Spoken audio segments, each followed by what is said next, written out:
demo? No, it's like you can go through our station and we just browsing your work and you can have a talk on your work. Oh, hold on. You are the main guest, man. Well, I didn't know my screen was going to be up. Okay. I gotta hide my porn, man. Yeah, don't do porn stuff, man.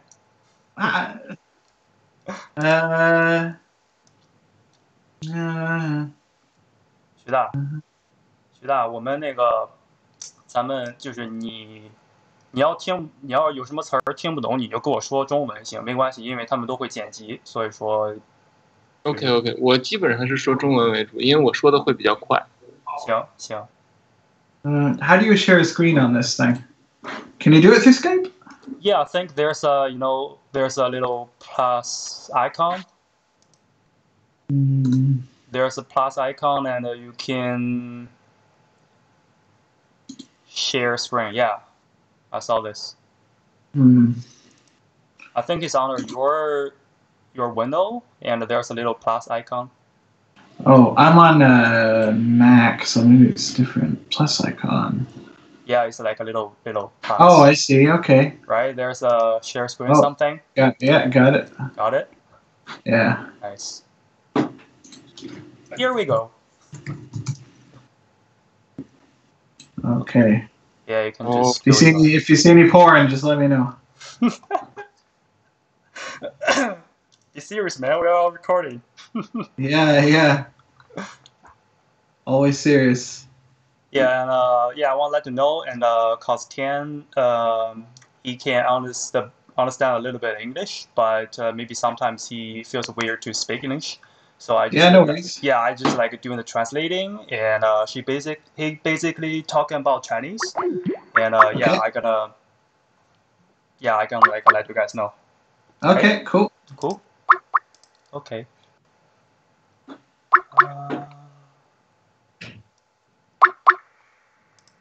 What's the thing? Okay, nice. I'm gonna do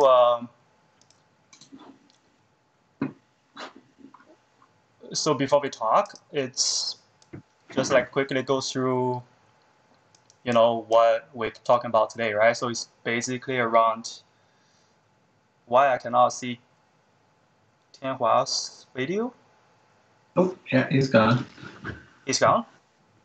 I can't see his video, it's just you. Oh. I heard a beep, beep, beep, beep. Yeah, me too.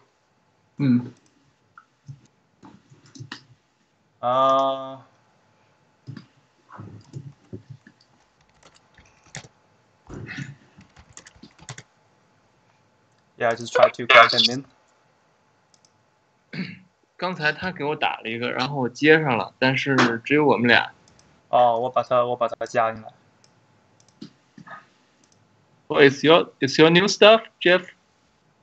Oh, new? No, not really. But I feel I should be painting something, so I just pulled something up. Wow. It sucks. It's awesome, I think. It's weird. I can only see myself. I can't see your window. Can we keep our all windows on and add people to this call? 哎，徐大，你能看见我们吗？我能看见屏幕和你的，我能看见他的屏幕和你的视频。他的屏幕，哦，这个可能是谁说话谁那个屏幕能跳出来，可能是这个意思。嗨，Leo，我进来了。哟，你好。哎，我在录屏，你们继续啊，不好意思啊。行，没关系。来，开始吧。Hey Jeff, do you know how to keep your window on? My window on. I think it. Yeah, because it rotates between guys for whoever's talking, I think. Oh yeah. I think so. Okay. Nice. Okay, so we basically go through your, talk about since you're a kid and what motivated to be a concept artist. and your work experience. Maybe Okay. yeah, some like I title, what kind of game and a movie you're working on, and what kind of style you prefer, and maybe some inspiration artists you pretty like. All at once. Okay, yeah, I just like go through like very slowly, and Tianhua he's a very talented artist in China and work on some great movies for China and NPC right now. So Yeah. he basically gonna talk maybe share some ideas about the movie stuff. Because Okay. yeah, I know you work on the Caribbean stuff, right? Before. A little bit, yeah. Yeah, so yeah, you guys can share some ideas along the Western and the Eastern culture. I think it's really great. Okay, and I'm gonna do a really quick introduction, so in Chinese. So you just like waiting for my call and say hello to guys. Okay. Okay. Hello， 大家好，这里是一类 Chat， 聊东聊西聊 CG， 我是李有利。今天我们邀请的嘉宾呢是来自加拿大蒙特利尔的概念设计师 Jeff Simpson。Welcome, Jeff. Hello. Nice to be here. Can you say Chinese? 你好。你好，我是 Jeff。Nice. 同时来我们节目做客的是我们国内的一位概念设计师大雅书制的徐天华徐老师，欢迎徐老师。Hello. OK， 我们这期节目主要就是来聊一下我们育碧概念设计师 Jeff， 他是在那个加拿大蒙特利尔工作室，他做过很多的游戏跟电影的东西，所以说跟我们徐老师有的聊。徐老师，你是什么时候开始了解到 Jeff 的？很早吧，因为我不知道，Jeff 之前有过 CG Hub 吗？CG Hub. You have a CG Hub before? CG Hub, yeah, I remember CG Hub. Long time ago. 100 years ago. OK. 因为我应该是很早之前就看过 Jeff 的画，在 CG Hub 或者是在之前无极黑做的那个平台上，就是这两个应该有一个是我看过他的画的地方。他当时是你看他是游戏的设计还是一些个人作品？应该是偏个人的作品。跟现在的有啥区别？我看他现在的一些作品特别的一些很抽象，很走艺术范儿。我觉得 Jeff 的这个风格给人印象很深刻的，所以我之前很早的时候就看过，我是记得的。因为他的风格基本上我没有在这个行业里面看到很多就是跟他的这个风格接近的人。OK， 上回我们群里聊，你说一位艺术家可能跟 Jeff 的风格有点类似，他叫什么来着？Phil Hale。Phil Hale, so it's Phil. You don't know Phil Hale? Oh, Jeff, you heard about him? Well, yeah. Yeah, he's the master. Yeah, to Tianhua, that your work looks like really inspired by Phil Hale or not? Oh yeah, for sure. Really? 我觉得 Jeff 的这个作品吧，就是你的那个打光和那种肌肉的结构的这种光和影的这种比例，我觉得是跟 Phil Hale 的打光方式很像。OK。包括笔触的这种。那 Phil Hale 是哪国人？美国吧，应该是美国人。OK， 也属于是现代艺术吧？看他的作品。我觉得他更像是一个插画家。Okay. 但是他会是一个想画架上绘画的插画家。Nice， 可以在这个视频给大家看。Yo, Jeff, yeah, it's Tianhua talking about the way you're lighting and the way your brushstroke is really close to this guy, and it's very awesome by this. So, for sure. Yeah, you learned a lot from him, or you just like discover your own stuff? I didn't know about him for a while. Certainly, maybe I saw some of his work maybe 5 years ago or so. I remember there was one where it was a guy it was always a blue background with people jumping and very harsh lighting. Oh, okay. there was some other guys like Rick Barry and all these other British artists that Phil Hill's, he is not British, but still, it's a very sort of comic book, kind of British comic book kind of feel. Okay. And I sort of discovered all these guys at the same time, and for sure, Phil Hill, I looked at that and I'm like, oh yeah, that's pretty dope. The bright, I like to call it museum lighting, because it looks like when you go to a museum and you see an African sculpture or like an old Asian sculpture, and it's got that spotlight right on the top, and it's a very sort of powerful, sort of magic kind of illumination, and it makes any object look good if you put that lighting in it. You know what I mean? So I kind of got obsessed with that, and for sure Phil Hale, of course, is doing it too. So I don't mind being compared to him. That's fine with me. Yeah, both are masters. Because this guy, his lighting is like a very dramatic, and I understand what you mean. Like in the museum, like people see everything on the like top lighting looks like you could sick. You could take literally anything. Like I just found this. Like you could lit this, and it would look awesome if you had it from the top. You know? Yeah, I know. Like anything works. Okay. 所以 Jeff 你以前学的是传统绘画吗 ？Jeff, you are from the fine artists, or I mean, your major in university? Oh no, I went to university and I got a degree in animation. Which is very, very stupid because I can't. It's too hard. So I gave up. Okay. And I graduated and I said I'm never going to animate ever again. And I didn't. So it all worked out. So you tried it to be animator before? Well, I thought it would be fun, but then when you go into the school and you learn about animation and how this is 10 years ago, and they said, oh, you know, it's all 3D now and Flash, and I was like, oh, okay, no, I'm not good at this. It's too complicated. 对 ，Jeff 说他是学动画，我靠。我知道，我之前学的这个专业跟动画也有关系，但是我现在就是因为我自己的画，很多人说我的画也像是学这个传统绘画出来的。对，我一直以为你这么强力的塑造功底，肯定是学。其实我跟一样，就是我跟 Jeff 一样，我也是学这种新媒体专业。动画呀、网页设计啊这些，然后我不知道 Jeff 的这个风格他是从哪，就是他现在画的其实很像传统绘画。那么当然了，他这个肯定是因为个人兴趣，然后去看了很多传统绘画作品。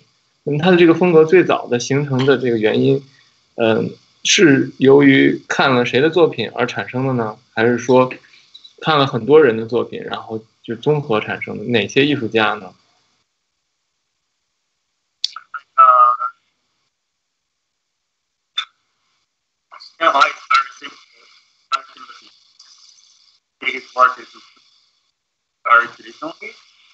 ？Oh, sorry, I can't hear you. You're a bit fuzzy.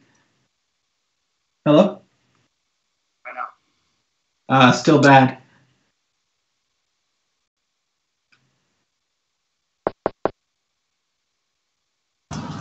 Oh, hi. Whoa. Hi, Jeff. Hey. Can you hear me? Yeah.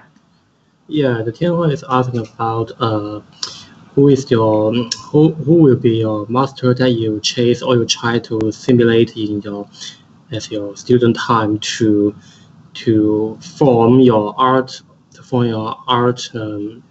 style not currently. He's asking who is my influence now? Yeah, who will be your idol to my idol. Follow the who will be your idol in the art to follow to form your current art style? Oh, yeah. To be honest, I'm just trying to survive. I feel like everybody now is amazing, and there's so many good artists everywhere. You know, America, China, Russia, Poland, England. Everyone is amazing now. And so I go to ArtStation and I see all these artists and their paintings, and it's like, oh my, I don't know how to compete, you know? So in terms of now, I'm sort of looking at artists that are maybe not concept art and maybe a bit more in the fine art. Some examples would be Marlene Dumas, who's a South African fine artist. Or even Phil Hale, like you said, like artists that are not quite doing what we are doing, because I feel like if we look at our own industry too much, we start to do the same thing. I'm not saying that that's bad all the time, but I'm scared that I'm scared that you need to have a voice, right? And back when I started concept art 10 years ago, and Tian, the same thing, I'm sure. If you could render well, you get a job. They're like, oh, good job, nice. But now everyone is good, everyone is amazing, everyone has all these ways to learn online, and it's very competitive. And so I think, for me, I'm starting to go, okay, what can I do that looks different? And it's not a good idea because it doesn't really get you more work if you do weirder stuff necessarily. But for me to have fun now, I need to look at other stuff, and that's still a work in progress. So I don't really know. Yeah, that's marvelous. 他说的这个Hi Leo。Leo， 好，交给你们啊，不好意思。其实 Jeff 说的这个，其实我觉得现在就他刚才说，他说在比如说在加拿大或者在美国，几年之前或者10年之前，大家都会说，哎，你这个东西渲染的很好，然后那么好，我给你一份工作。其实这个现象，我觉得现在在中国当下正在发生的。就他刚才说的是这个意思吧？喂，我听不到你们说话。你能听到我吗？我能听见你电话。Leo， 我能听见吗？Leo 说话，我从刚才开始就听不到了。是，刚才我翻译一下吧。刚刚 Jeff 说意思就是他是刚刚你问他一个他是师从哪。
Hey. My Leo might be offline, so I will be an interpreter. Sorry, guys. Okay. Yeah. Oh, he's alive. Leo. Yeah, I'm in. Leo, are you alive? Yeah, sorry, my it's a little speaker goes wrong. Yeah, I think right now. Okay. Okay, I will translate the issue that Tianhua put out. Jeff, Tianhua is asking a question that currently you are embedded in a well-developed industry system in Canada or the Western world, in which the client or the game producer might appreciate your work on the base of the design and not concept, but instead of the details. I mean, in China, many of the producers they might have less capability in the fine art, so they just judge the level of a work to say, well, it's well painted, but not well designed.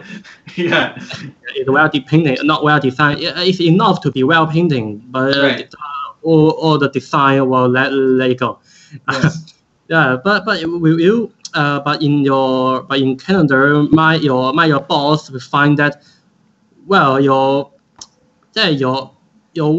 work is well designed, but you don't have to be so detailed to be a craftsman in the some tiny works. You don't have to be very accurate to be very accurate in some details. Well, how do you think about it? I am not very accurate. I am messy. I'm not very good technically, and so I'm sure if maybe I went to China and a teacher looked at my work, he'd probably say it's crap. He's probably right. That's fine. I don't know. I think I'm very lucky in that the people that hire me, my boss Raphael Lacoste, who's been my art director for 8 years now. To be honest, I don't know what it is. They see what I do, and I guess they just they like my interpretation of things. Gosh. Is your Martin still your art director? Raphael is our art director. Oh, Raphael. And okay. So if they said, Jeff, we need a very technical, intricate, and we need to see how it works, a very detailed robot arm, and we need to see every machine and how it. They're not going to come to me for that because they know that's not my forte. Okay. And so I'm lucky in that the people that hire me know what I can and can't do. Do you know what I mean? Okay. There are people who are hired for that, and there are people who you would, if you wanted, hey, we need an interesting look or an interesting vision of this game, or we need to take something and sort of see where we can play with it visually. You might not give that assignment to someone who's much more technical and just wants to see the very sort of structural things, which you need, of course. But I think you need all kinds of artists. If you can do both, man, that's great. I can probably only do more of the influential sort of pre-visualization or conceptual side. But no, I've just been lucky, and people don't mind that my stuff isn't the cleanest or the sharpest, and they're just happy with the image and what it provokes in them, I suppose. Okay, yeah, I understand what you mean. Like in my group, like lots of people like just focus on mech design.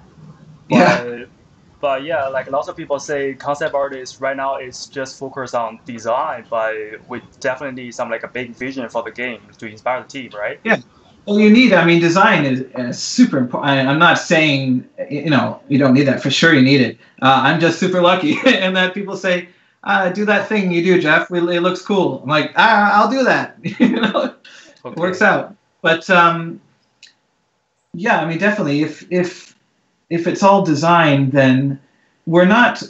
Some people I know they go, this car or this spaceship or this plane or this armor needs to be functional, needs to make sense in the real world, and everything has to be correct. But we're not designing a product. We're not industrial designers. We are concept artists. We can do whatever we want. If we want something that is insane, we can do it. You have to justify it to some level, but I fear that a lot of artists are like, but ooh, it needs to be something that someone can use and needs to make sense. Like, no, at some point you need something fun. We're making video games. We're not making, or we're making movies. I mean, we can cheat so much if we really want to. Yeah, it's like an entertainment industry, right? So yeah, okay. Like someone's like, look at this car. It's so well designed. It could be a real car. I don't care. That's boring for me. But again, this is just me. Like, of course, we need the people who are skilled like that. I mean, everybody has their own sort of, you know. 哎，徐大，你认不认同 Jeff 这个观点？他的意思说就是。游戏电影嘛，大概做东西基本上就是 concept design， 就是主要是娱乐设计。他说可能不需要面面俱到，做到什么都要考虑很功能性的东西。你觉得呢？其实对我来说，我刚才从我这个问题出发的话，我刚才问的是，就是说需不需要很好的一种绘画渲染？那么对这个问题，同样以前也曾经困扰过我，因为我从做概念设计开始进入这个行业的时候，我以前是画漫画的 ，OK， 包括插画的。那么在漫画和插画里面，这个细节往往是用作偏装饰的，尤其是插画，对吧？在漫画插画里面，很多这种道具和细节，它不会告诉你一个刀或者一个枪那个结构是怎么展开的什么的，就跟 Jeff 刚才说的很像，就是我们这个东西到底说是。他是给观众一个比喻，还是说他要告诉观众怎么用？我倾向于电影这个东西是，尤其是当然我更喜欢东方电影的方式，就是它其实是一个比喻，不是说真的要告诉观众这个车到底是这个功能应该是怎么开，它只是一个比喻，说你看我摁了一个按钮，就是等于说把车启动了，它只是一个比喻的功能。那么我觉得电影的创作。当然，游戏我做的我没做过游戏的设计啊。我认为电影就是一个比喻。那么游戏其实叙事类游戏，我觉得跟电影也是类似的。叙事类游戏里道具也是一个比喻嘛，就是告诉观众。可不可以把这个理解为就是视觉上的合理性？就是说让我们感觉到这个功能性存在，但是它不一定可以被生产出来，有点那种感觉。对我认为是这样。对我这方面我跟 Jeff 的看法是一样的。但是比如说我以前的困扰就是说，我作为一个画画的人，我们画的是画，就我们画的是画本身，还是说我们画的是这个细节的设计的这个穿插方式？因为你看，比如说像印象派的东西，它画的是笔触，它画的是笔触，它不是在画太阳，它是在画一个圆形的笔触，它也不是在画草垛，它是在用一些笔触来模拟这个画面。就是我觉得每一个概念设计师，他多多少少都会对绘画的一种热情，对吧？对。包括你们画的时候，可能这个东西它会很像一张油画，但是在工业的体系里面，可能有的时候我们需要这个东西是一个能被看清的，或者是能很规整的一个结构。那么我们反复的这种，不管是工作还练习当中，其实都在反复的平衡这个问题。对吧？那么像 Jeff 他的这些作品呢，包括他给刺客信条做的这些东西，他其实一个是平衡做得很好，就是他给刺客信条的这一组角色，就是他在custom 这个设计上面，就是服装各方面道具，他的这些细节跟他的绘画感，我觉得是平衡的很好的。所以我觉得这些作品是我喜欢的一个点。对，我觉得在做概念设计上，感觉就是在一个美感跟那个功能性之间找一个平衡特别难，而且现在概念设计用到了一些就是很 functional 的、很功能性的一些东西用，甚至就是有些纯3D 的一些概念设计，它根本不讲究它的有绘画感，它完全可以就是以外形方式我呈现一个作品给你，然后你可以用就 OK。是，但是我们在做电影的时候就经常面对这个问题，就是当你用一些3D 辅助或者是一些照片素材，这个时候呢，你用完了之后，你会发现那种艺术的高度没有了。OK， 就是你的这个工业的这个流程用的太多了之后，它对电影很难起到一个美学作用了。明白。然后我觉得， Yeah, it's like 对，我觉得 Okay, you go on. 我觉得像我们做电影，我们就经常会分成2个部分，一个是这种像偏原始的概念，偏原始概念呢，我比较喜欢那个谁，那个 Justin Sweet。Oh, Justin. Yeah, Justin Sweet. He's the best. 他经常会给一些电影你看到的他的那些概念是那种偏意象化的东西，一些人物、一些气氛，他给你一种偏感受性和美学定位的东西。我觉得这个东西也是非常重要的，包括天野喜孝，天野喜孝也给很多游戏做过设计。你看他其实他没有在做这个很细节的工业的这些东西，他做的其实是对这个游戏进行一个美学定位。我觉得这一点，我觉得现在我在这个工业里，这样的艺术家我看到的已经越来越少了。我不知道这个Jeff 对这个东西的看法。我其实是很喜欢这一类艺术家，但是很少。OK， 当然他本来应该少，他本来就应该少。对，那肯定。但是会，我感觉这个有点像成像金字塔一样的，就是说你在顶端的人总会起到一个去带领整个团队风格的一些东西。对，但是我现在看到的这个行业里的这样的艺术家好像是在越来越少，我不知道。OK。Yo, Jeff? Yeah. How about your That was a long statement. Yeah, it's like Tianhua talking about, right now, it's like lots of concept artists is not only as a worker for the production team, just like created what they need for this game or like movies. So basically, Tianhua thinks like lots of artists like, just like focus on that production too much. Yes. Like purely 3D and doing something like a very specific design. So some artists like Justin Sweet, so they like you, right? It's like at Tianhua, they just like did some great work to just like guide the team, to inspire the team, to set up the very clear direction for the game. So that type of artist, so in your vision, is like getting more or getting less right now? Oh, the amount of artists that work like that? Yeah, it's like for example, like only 1 or 2 artists, for example, like for the Assassin's Creed Origin, right? So what's the main direction for this game? You need 1 or 2 artists to just like make that very clear, like art director, but you have to transfer from your mind into an image. Yeah. Well, I mean, it depends on the team. Obviously, I mean, it works for us because we have Raphael and it's me and Martin. Of course, we have other people. We have Gilles Beloy and Vincent Gagne. It's not just us two forever. We also have satellite studios in Bulgaria and Shanghai and Singapore. So we are sort of the centralized head, I suppose. But of course, it all goes through Raphael at some point. But of course, we have other directors in other studios. But you still need. I mean, for Assassin's Creed, it's tough because you have thousands of people working on the game.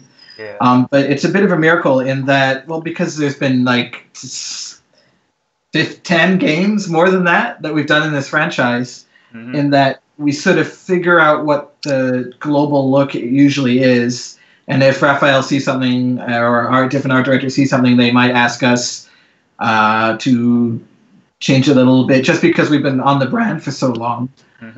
But it's also a little easier for us because we are basing things in history. And if you have a historical game, you have kind of a direction already set to what things should look like, obviously.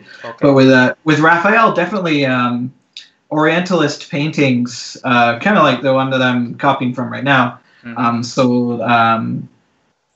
Alma and I forget the names of the other ones, but very sort of contrasting colors, very warm, lots of beiges and reds. You definitely start to see what Raphael is referencing as you look at all the games that we've worked on. So, yeah, but I mean, if it's like that at other studios, I don't really know. We're just kind of lucky in that we've all been working together for so long, and our direction is pretty, easy to get once you're, been doing it for so long and working with Raph for such an amount of time. Yeah, for example, like the Assassin's Creed is focused on the Egypt culture, right? So if we already have the Egypt culture there, do we need artists to just like remake that direction, or we just following the very original culture of that? Well, yeah, I mean, you can do any culture, but you can do it very badly. I mean, you can make it look cheesy. You can make it look like a Halloween costume. You know what I mean? Okay. You don't want that. And so a lot of it is to not make it look like that. A lot of it is to make it look like it's rich, to make things look, God, it sounds lame, but believable in a way. Make a rich guy looks very rich, a poor person looks very poor, cool knight looks really like a cool, you don't want to sort of, but at the same time you have to be careful because you don't want to do Final Fantasy because that's not historic. And sometimes it's very easy to fall into that trap because sometimes when you look at, say, like we were doing the Romans for ancient Egypt, and the Romans at the time didn't have that super cool, kind of silver square armor that everyone thinks that they have when you think of a Roman soldier.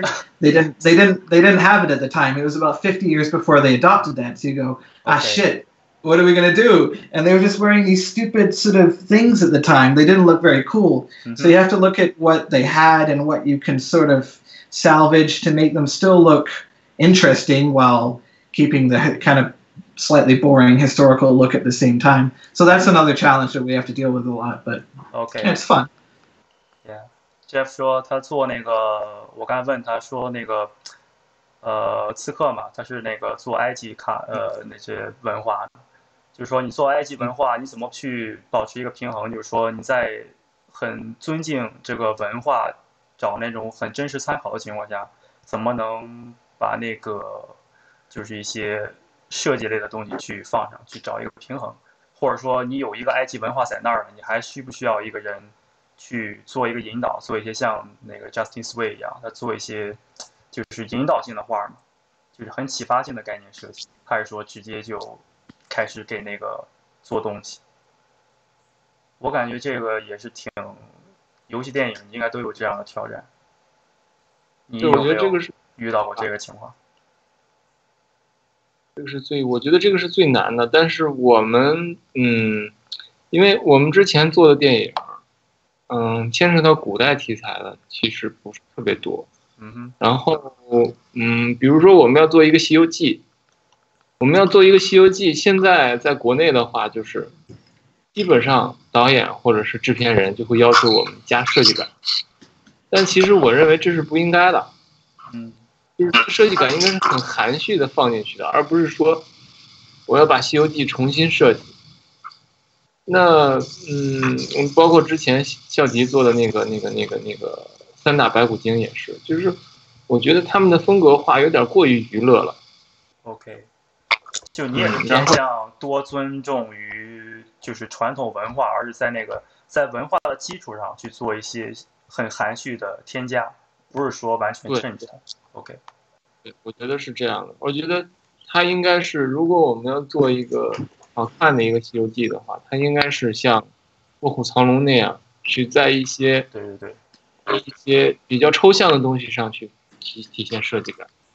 比如说，他会把那个清朝的那些花花绿绿的东西去掉，而替换成比较肃穆的颜色。比如说，他会把那些服装的那些版型做一些比较微妙的改变，让它看起来更符合这个人物的这种心理状态。对，刚才太太说那个他做那个罗马士兵的那个角色的时候，有很多人想象罗马嘛，就很重的盔甲之类的。其实你要看那个年代的，他的盔甲其实是很朴素的一些东西在上面。对，OK。然后他们刚才说的这个，我觉得很有意思，就是，我不知道 Jeff 是哪国人吗？我也不知道。Yo, Jeff? Yeah. So you're from Canada or somewhere? Where are you from? I'm from Vancouver, Canada, but I moved to Montreal about 8 years ago. Oh yeah, I saw your LinkedIn. I thought you're from the Europe or somewhere, so you're like local Canadian, right? No, I'm a real Canadian. Okay, nice. So you 然后他是加拿大人，然后对，那他们在聊这个，比如说我做一个埃及文化，或者我做一个什么玛雅文化的时候，他们聊这个东西显得非常的自然，因为他们从小就是在看自己本国或者美国的一些这种对外来文化的、对别的国家文化的一些包装而变成的一些产品。你黑豹，但是这个非洲的文化，对吧？那其实因为他们本身他们这个产业发展的非常非常早啊，像超人应该是上个世纪初就有了吧，对吧？包括漫画，包括动画，包括电影，他们都发展的非常早。那么他们很自然的就会有这种，就是我要去做哪个国家的文化，把它做成一个产品。我画作品的时候我画作品，我可以选择日本忍者，对吧？日本的武士，我也可以选择，比如说画一个埃及的作品，我也可以选择画一个北欧神话。他们不会有这个障碍，因为他们本身他们就是去包装各种国家的这个文化。但是在中国接触早吗？而中国就是接触的这些国外文化比较晚。不是，我觉得是因为他们的文化包装力比较强。所以他们文化包装力强了之后，他们文化包容力也强，因为他们处在一个文化输出的这个立场上，就是他们的国家是在做文化输出的。你看日本也是在做文化输出的，就是日本有很多这种什么三个火枪手这样的动画片，还有什么电风传奇，对吧？但是你在中国，如果你一个中国漫画家画一个欧洲题材的漫画，画一个这种欧洲中世纪的这种题材的魔幻漫画，那么很多人就会说，你为什么不做本国文化的东西？你为什么要去画外国人的东西？因为中国没有这么强的文化包装力，所以它的好的产品也有限。那么大家会有这种文化上的不自信，就是一个老外，比如说一个美国人，你像那个很多美国导演，莎士比亚，对吧？然后什么之前谁拍了一个贾木许还是谁拍过一个，就是一个也是关于日本的那种片子，就是他们会经常的拿别的国家的文化来做文章，就是大家不会觉得这个东西是一个不正常的。在中国这个会是一个很奇怪的一个事情。对，这是中国的现状造成的吗？还是说就是中国就是不擅长去包装一些这种文化东西？我觉得是中国在一个文化输出上是处于一个被输出方。所以他要找自己，大家都想我们要找自己，而不是就是很多中国的很多中国的创作者会被外来文化所影响，而不是主动去选择这个东西作为素材。你比如莎士比亚，昆汀把日本文化作为了他的一个调料，对吧？但中国是被动的。那么很多中国的电影里面，你能看到的很多比如说三打白骨精之类的这种电影，它的美术里面它会有一些时装元素，这些东西我相信都是一些被动的被影响。它不是说我主动要去找这个东西作为我的一个创作的一个素材。对，我觉得发现，因为观众也是被动的，观众觉得你这个设计是那种很酷的那种好莱坞风格的，观众也可能会喜欢。然后有些制片人就觉得这种东西好，它其实所有东西都是被动的，因为它是一个弱势的，就是在文化输出当中是一个被接受别人的文化输出的这一方。那就你想问一下 Jeff， 为什么加拿大那边对文化输出或者是做本国文化有这么不同？对，就是我想知道的就是他们在做这些东西的时候，其实是不是比如说你把别的国家的文化拿过来用，你就不会有这么多的这种被动的障碍。就比如说我们要去考虑观众会不会喜欢这个OK， 就是总之就是这方面的问题吧。就是你把别的国家的文化拿过来用的时候呢，作为一个强势的文化输出国，你在用这些东西的时候，其实你只是把它当成是一个素材，你不会有太多的顾虑。你可以跟他说一下我们中国现在这个问题。我觉得他们老外可能他肯定会觉得很奇怪，他可能会不理解。有Jeff? Yeah. You know what we're talking about, like China. I'm not pretty sure if you familiar with Chinese culture, especially on the game and movie. Have you? Try me. You try, right? So okay. So but you must heard of. Sorry, what? I mean, you must heard of a Kung Fu Panda or something. I say it one more time. Kung Fu Panda. Kung Fu Panda, yeah, of course. So the Kung Fu Panda is made by United States, right? Yeah. So the basically current Chinese culture is always being used by other city, or no, sorry, by other countries, by other culture. But Chinese only focus on their own culture. If we, for example, if we make some like Egypt culture game, right? So the audience gonna feel like so weird. So why don't you like make our own Chinese? We have like a 5,000-year culture or something. Yeah. But as a Canadian, as like a United States or like a foreign country, so they feel like it's very easy just like take over other countries' culture and make something based on other culture stuff, right? Cultural appropriation. Yeah. So do you feel like when you make Egypt culture game, if like Canadian play that game, do they feel weird or they feels like it's just like a reference that just make game based on that? It's okay. If we made a Canadian game, what do you mean? Like you made the Assassin's Creed origin, right? So it's based on Egypt. So, yes. So Canadian player will feel weird to play Egypt game or something. But to be honest, it's like I should ask like a European, like a French guy, because Ubisoft is French, right? But if like a Canada make a game based on, for example, China or Egypt, that Canadian feel weird to play other countries' game or something, or they feel it's okay.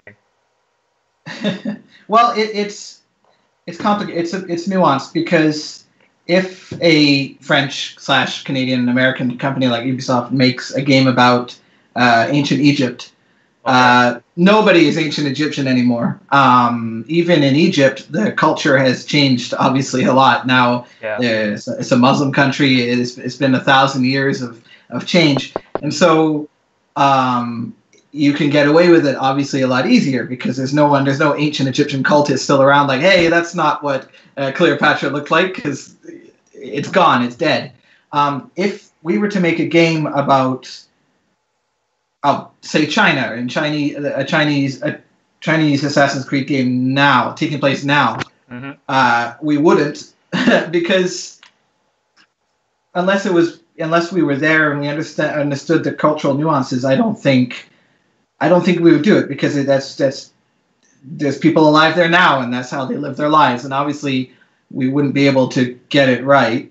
Kung Fu Panda, I assume they get away with it because it's a cartoon and set in the past and all these things. But certainly, if you did a game about a culture that you're not in, I mean, even it's so nuanced, because even there's a French developer. What are they called? They make games like Heavy Rain and Detroit. The new one. That one. Okay. So this guy, he's French, and I remember he made Heavy Rain. And so he was trying to simulate kind of Boston, kind of East Coast American culture and accents. And for my friends in Quebec who played the game, they said, that sounds great. But I'm not American, but I know the nuance between a Boston and New York and a regular American accent. And the accents were completely weird and bizarre, because even between two Western countries, French and English, there's still a lot of nuance that you can't quite get. Okay. So it's very difficult to get those kinds of things. But they won't feel like awkward to make other countries, other countries' culture or game something. But if like in China, people are gonna feel weird. This kind of I guess so. I mean, if a Chinese game made a game about Montreal, it would probably be pretty fucking weird. Okay. You know what I mean? Like, for sure. I mean, you have to know what's going on, but that's the challenge, right? So. Yes. Yeah, like Chinese, they usually being influenced a lot by foreign culture. Mm-hmm. You know, so for example, like they show your work, it feels like great. So lots of people learn from this, and they've been influenced by this. Yes. But for example, if they make a product, they won't like make Canadian culture-based game, United States-based game. So it feels like they're weird, and our audience won't accept that somehow. Yeah, I mean, producers and they're not stupid. They're going to make a game or a film for a specific audience for specific reasons, right? Okay. It's it's weird.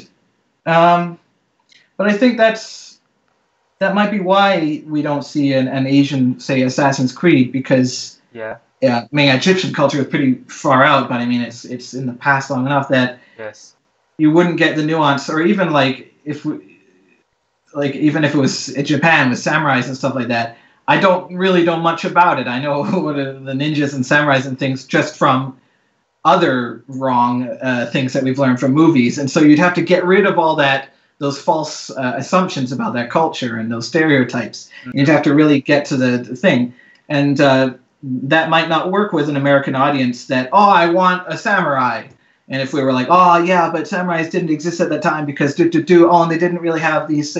They go, no, give me samurai. It's like shit. You know what I mean? Okay. So they always have to give the people what they want, and if they want all these stereotypes, you're like, you have to sort of not. Yeah, there's a balance between giving the fantasy of that and then giving the sort of context of that. But I mean, we haven't done a culture that removed from us yet, so We'll so you mean you have to consider the audience feeling about your products, right? I mean, they're always. I mean, this is above us. Concept artists, we're just gonna do what they tell us to do. But a producer or the marketing guys, that's going to be their job. And how do we market this? And stuff like that. Okay.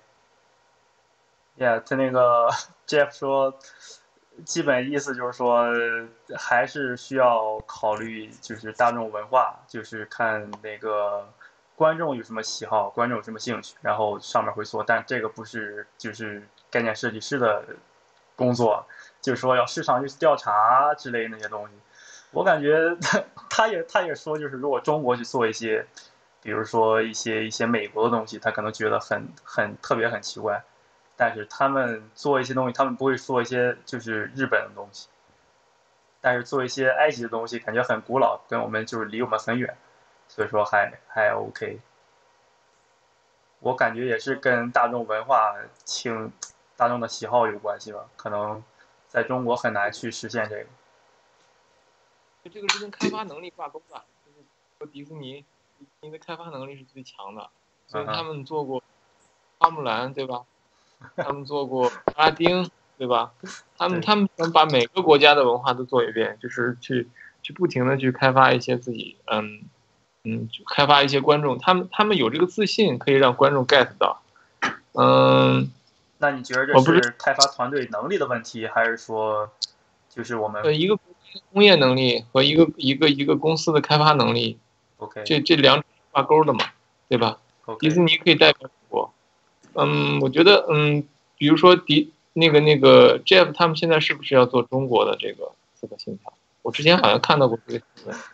那个 Jeff 这个我不知道能不能说，因为他那个新出一个刺客信条嘛，在那个今年的E3要上，叫个什么 Assassin's Creed Odyssey 好像是，现在已经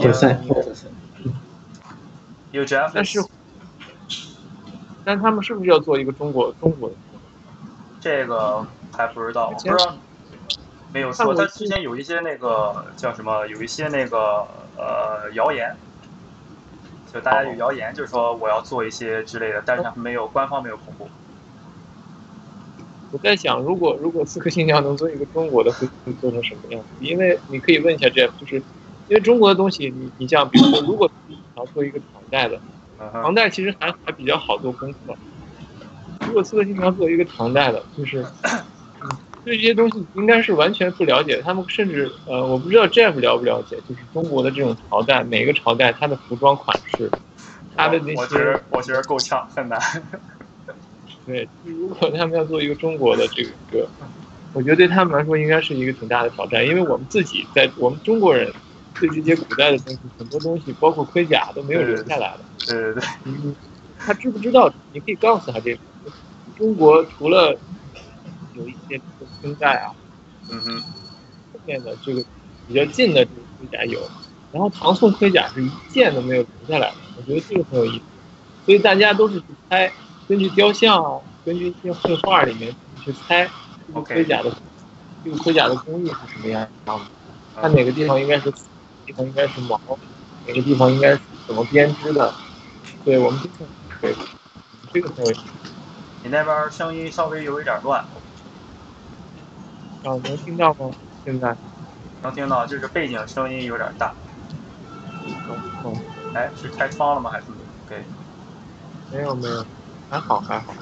有 Jeff？ 这边还 Yeah. Yeah, I'm heard. Did you hear some like a noise on the background? Sounds like downtown cars. Yeah. Oh, it's gone now. Yeah, it's gone now. Okay. Yeah. So like Tianhua has a really interesting story, like question for you. Yeah. For example, right? For example, it's not like true. Okay. For example, Ubisoft made game based on Chinese, very old time called Tang period. Have you heard about this? What's it called? It's called Tang period. Tang career? Yeah, they have so many different times. So Tang period is just like a one era in China, like back in like 1,000 or hundreds years before. Okay. So, for example, if you do a character design based on that time, but there's no any actual armor left. So all people understanding, like even the Chinese, they have lots of like old time researchers like do some, study about old time, but they just like, for example, they just work out the armor just based on their guessing. Because there's no real one left till now. Yeah, so for sure. So for example, like you guys make a new game based on China, based on that time. Some Chinese don't really know how to deal with it. So how you guys do with it?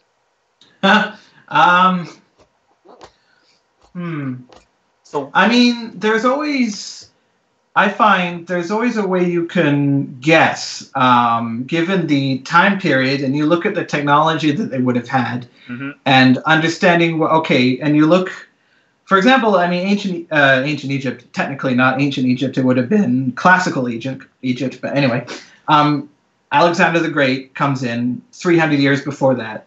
He takes over most of the Middle East, Persia, as far as India. And because of the Greek influence that was put into the area, yes, pretty much all the soldiers started dressing like Greeks. Because it's like now, if you look at a soldier from today, they all kind of look the same, helmet, body armor thing. So at that time, everybody also kind of dressed the same. It didn't really matter where you were from, because the armor that you had, most likely would have been a chainmail with a tunic or a linen. And this is what they used for hundreds and hundreds of years. And so, for sure, we're not going to be completely accurate, but you can kind of guess they wouldn't have invented plate mail. They wouldn't be using big, huge swords. They wouldn't have used this kind of technology because it's a bit anachronistic to everything else that was being used around them. And so you have to kind of guess, okay, what's the most likely thing that they would wear? And you have to edit yourself and say, well, we want to make it look a little different, so try a different color, maybe integrate some patterns here and there. Is it well-maintained, or is it kind of crappy and rusted? So you can kind of play with that.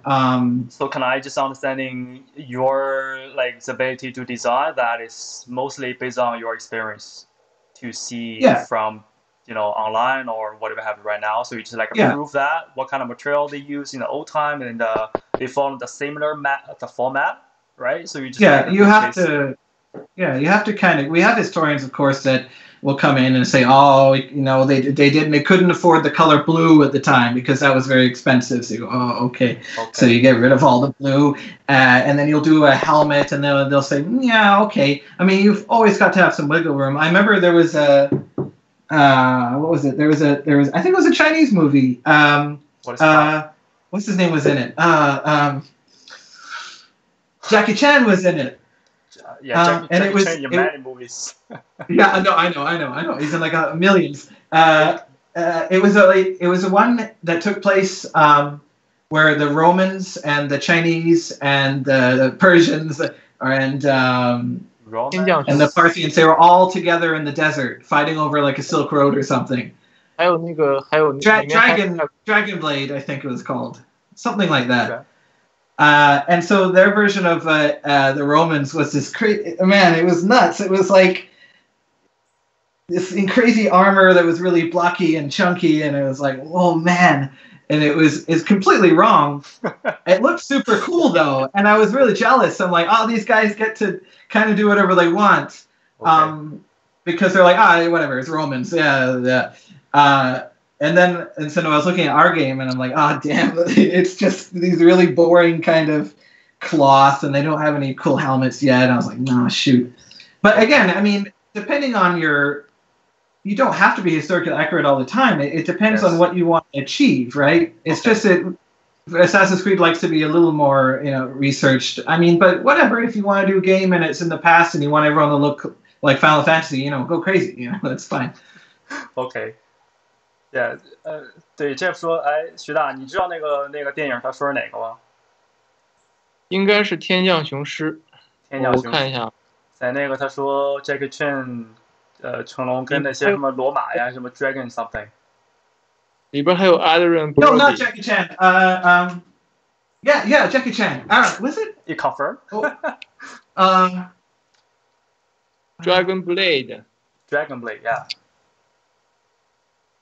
Yeah. Blade, yeah. I know that film, but I didn't. Yeah. That one. I didn't this watch. Is crazy. Oh yeah, this one. Yeah.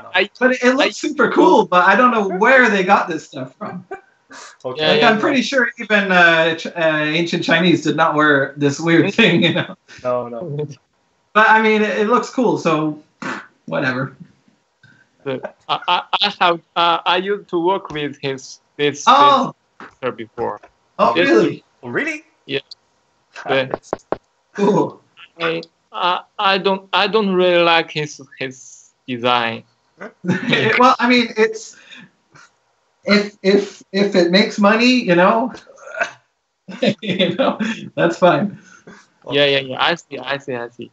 所以我的意思就他意思其实就是说他在去做一些就架空的设计嘛，对吧？他说有些东西你就可以去也不能说就去欺骗观众吧，就是说你去适当的去欺骗观众。而且他说了一个很好的东西，就是说你如果做一个你没有见过的东西，你可以即便说就是说我们唐代的没有一些盔甲遗留下来，但是我们可以通过现代的一些，就是他说了一些警察之类的，他们穿的东西穿的盔甲服饰跟之前基本是一样，只是说它的材质不一样，只是说它的一些就是编织方法不一样，工艺不一样，但它大概的几块嘛，就几个形体都是一样的。所以说他说他做这种设计就是基本上靠经验去研究一些这些东西，我觉得还挺有道理。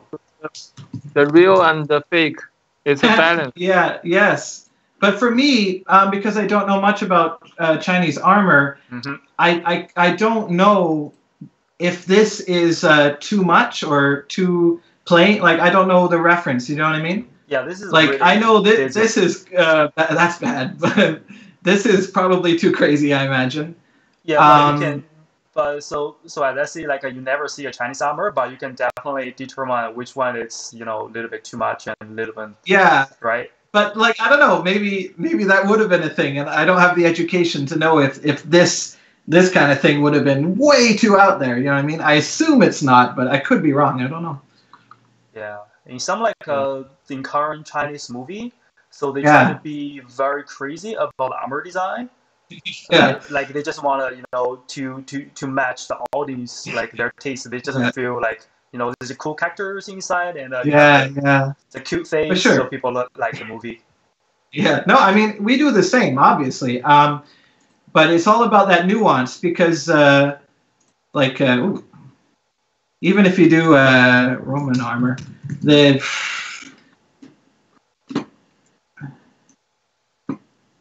like this kind of stuff we couldn't use for our game. Even this kind of stuff, it was too advanced for the time because this is only later during the thing, so even we can't stretch it too far.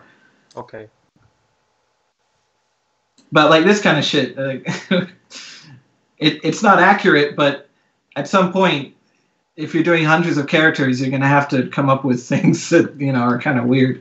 So can I understand you just like for example, 70% based on the culture to respect the culture, the history, and 30% you just give any, decorations based on your own experience?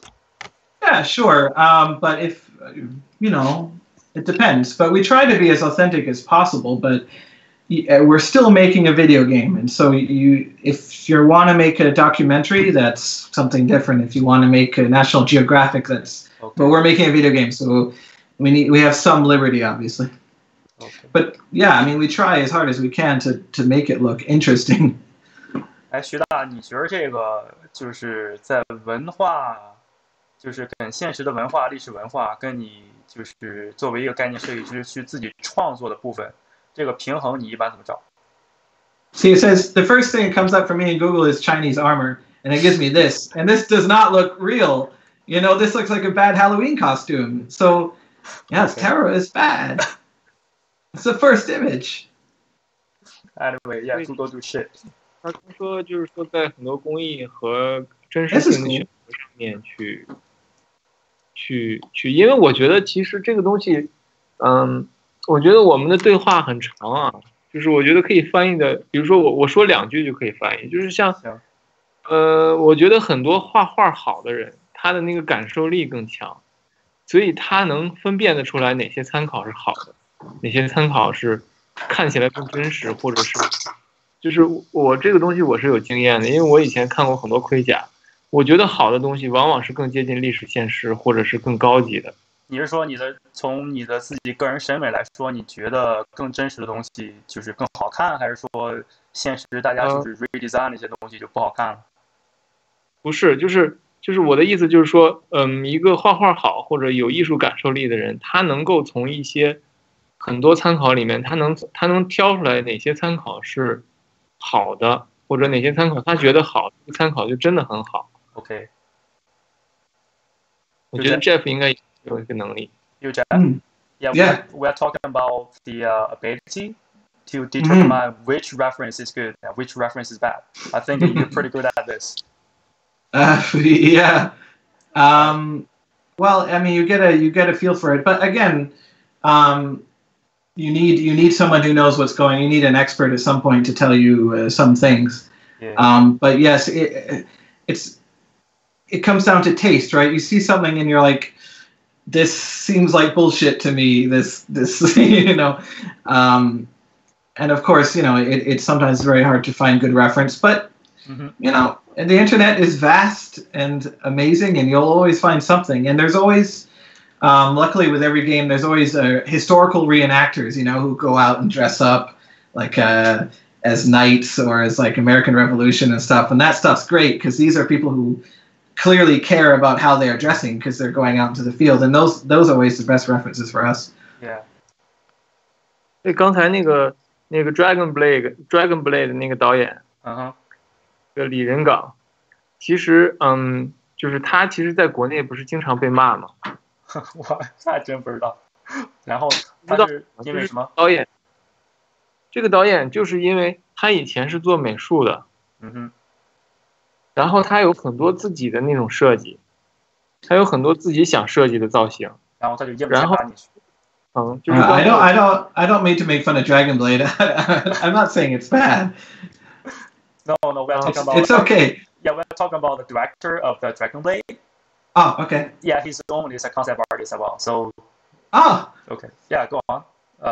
你刚说什么？你刚说他是一个什么 concept art？ 对，我说他之前也是自己画画的。他更多的应该是做美术设计吧，应该不是我们 concept， 但是他也是，反正也差不多。就是他在。他经常在中国，他经常被骂嘛，因为中国人都知道自己的古代的盔甲长什么样，然后他的那个东西设计感很强，但是可能比如说可能很多外国设计师看了之后觉得还可以，但是在中国他经常被骂，因为他把每一个朝代的人都设计成那种奇怪的那种帽子，那种像飞碟，不是中国人说那个李仁港特别喜欢设计飞碟帽嘛。就是那种 UFO 一样的那种头盔。哦，对，我见过那种。对，什么剑龙卸甲呀，什么这些都是他做的。然后我刚刚说那个，你刚刚说那个文化的背景和这种设计感的关系，对吧？对。这个东西其实当然是要看这个项目的，就是刚才 Jeff 说的，就是要看项目的这个取向和选择，因为我们也没有权利去选择这个东西嘛，对吧？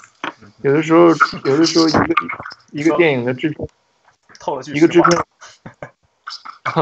你透了句实话。什么时候？对，确实是我们做设计的很难去有些东西就是明显对啊，应该是我们设计，但是说你说找上面 art director 之类，他们 feedback， 他们才是决定一切的人，确实是而且在中国这个现象有的时候会让这个事情变得很糟糕，就是因为你会觉得这个制片人或者这个导演不懂美术，但他却要去管这些事情，他要管的话。那作为设计师来讲，设计师想做好东西，这个中间这个冲突会让这个项目设计变得更糟糕。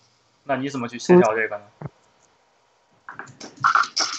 我们通常做项目的时候，我们会把它变成是这个东西就是为了赚钱，对吧？就是先明确。其实都是这样嘛，就是你不可能，你作为一个设计师，在这种环境下当然。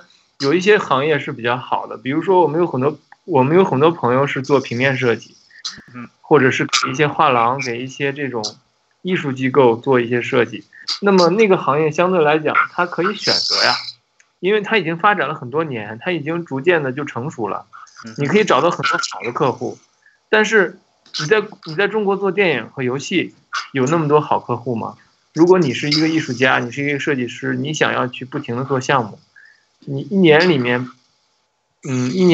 超过一半的时候是要面对一些不专业的客户、不专业的项目，他们不在乎这个东西在美术上好不好，那么只在乎的就是这种怎么说呢？这种快销，像 rockstar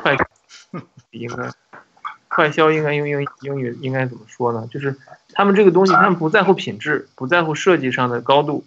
他们只是希望这个东西够俗，或者是够怎么样，那么这个时候这个冲突就产生了呀，对吧？你作为设计师，你如果想做好东西，很多时候我觉得这种冲突是没有办法解决的，你只能顺着他去做，明白吗？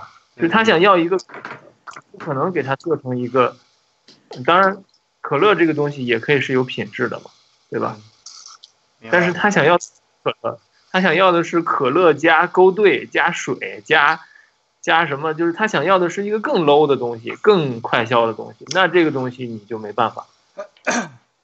我们经常要面对的问题，就是那你只能把这个东西当成是一个，就是你作为工作室或者作为个人你赚钱用来继续发展的一个活而已。对，就只能当成工作了呗。你要不顺着他来，可能就会丢掉工作，或者说去丢掉这一个单之类的。顺他来，甚至有可能会让这个东西变得更糟糕。因为他想要的那个东西，你不可能把它变成一个高级的东西，对吧？有多少可能性你可以去说服他，或者说多少可能性你就是说只能顺着他来？就拿绝技来举一个例子吧。绝技当时我们做绝技的时候，其实导演想要的东西是他的审美，他的审美其实是那种偏向于可以说是时装和奢侈品的那种审美，对吧？那我跟导演的审美是完全不一样的。我喜欢的是那种比较传统或者是比较硬的东西，比较硬核的、比较扎实的东西。这里面就一个审美上的不对等嘛。但是我是为导演服务的，对吧？然后如果我要去说服他说我要把这个东西做成一个很硬核、很，因为他那个是基于欧洲的世界观，我要做成一个上古卷轴那样的东西，那就不是他的作品。而且他会在这里面不停的提意见，说，哎，这个地方要不要加一些装饰，要不要加一些这种，那种金银刺绣什么的。那这个东西就会变成，就是当黑和白混在一起，它就会变成灰，它就会变成很不伦不类。那我只有两种选择，就是要么就是他全听我的，要么全听他，要么就是他全听我的。要么就是我全听他的，他全听我的是不可能的，对吧 OK，所以因为他针对的人群，他自己的受众群就是这样，所以他全听我的是不可能的。那么当然就得是我全听他的，因为如果我再往回拽的话，这个东西就变成一个你知道不伦不类，一个很中庸的东西。明白。一种方向，所以经常就是你做项目的时候就是这样的。You Jeff? Yo. So, you know what? The biggest challenge between designer and art director and producer, something happening like we are not agreed on one idea or one direction. So sometimes like maybe some directors is not very familiar with. They don't have very high appreciation about art. So basically, somebody like they just like like grew up from the 3D live art or something like this, right? So they don't really know what kind of design is good. And so how do you compromise this kind of balance in between? Yeah, I mean, shoot. I mean, that's always going to happen, right? I mean, they are not artists. I mean, you could say that, in games or film, I mean, 90% of the people on the project aren't artists, I suppose.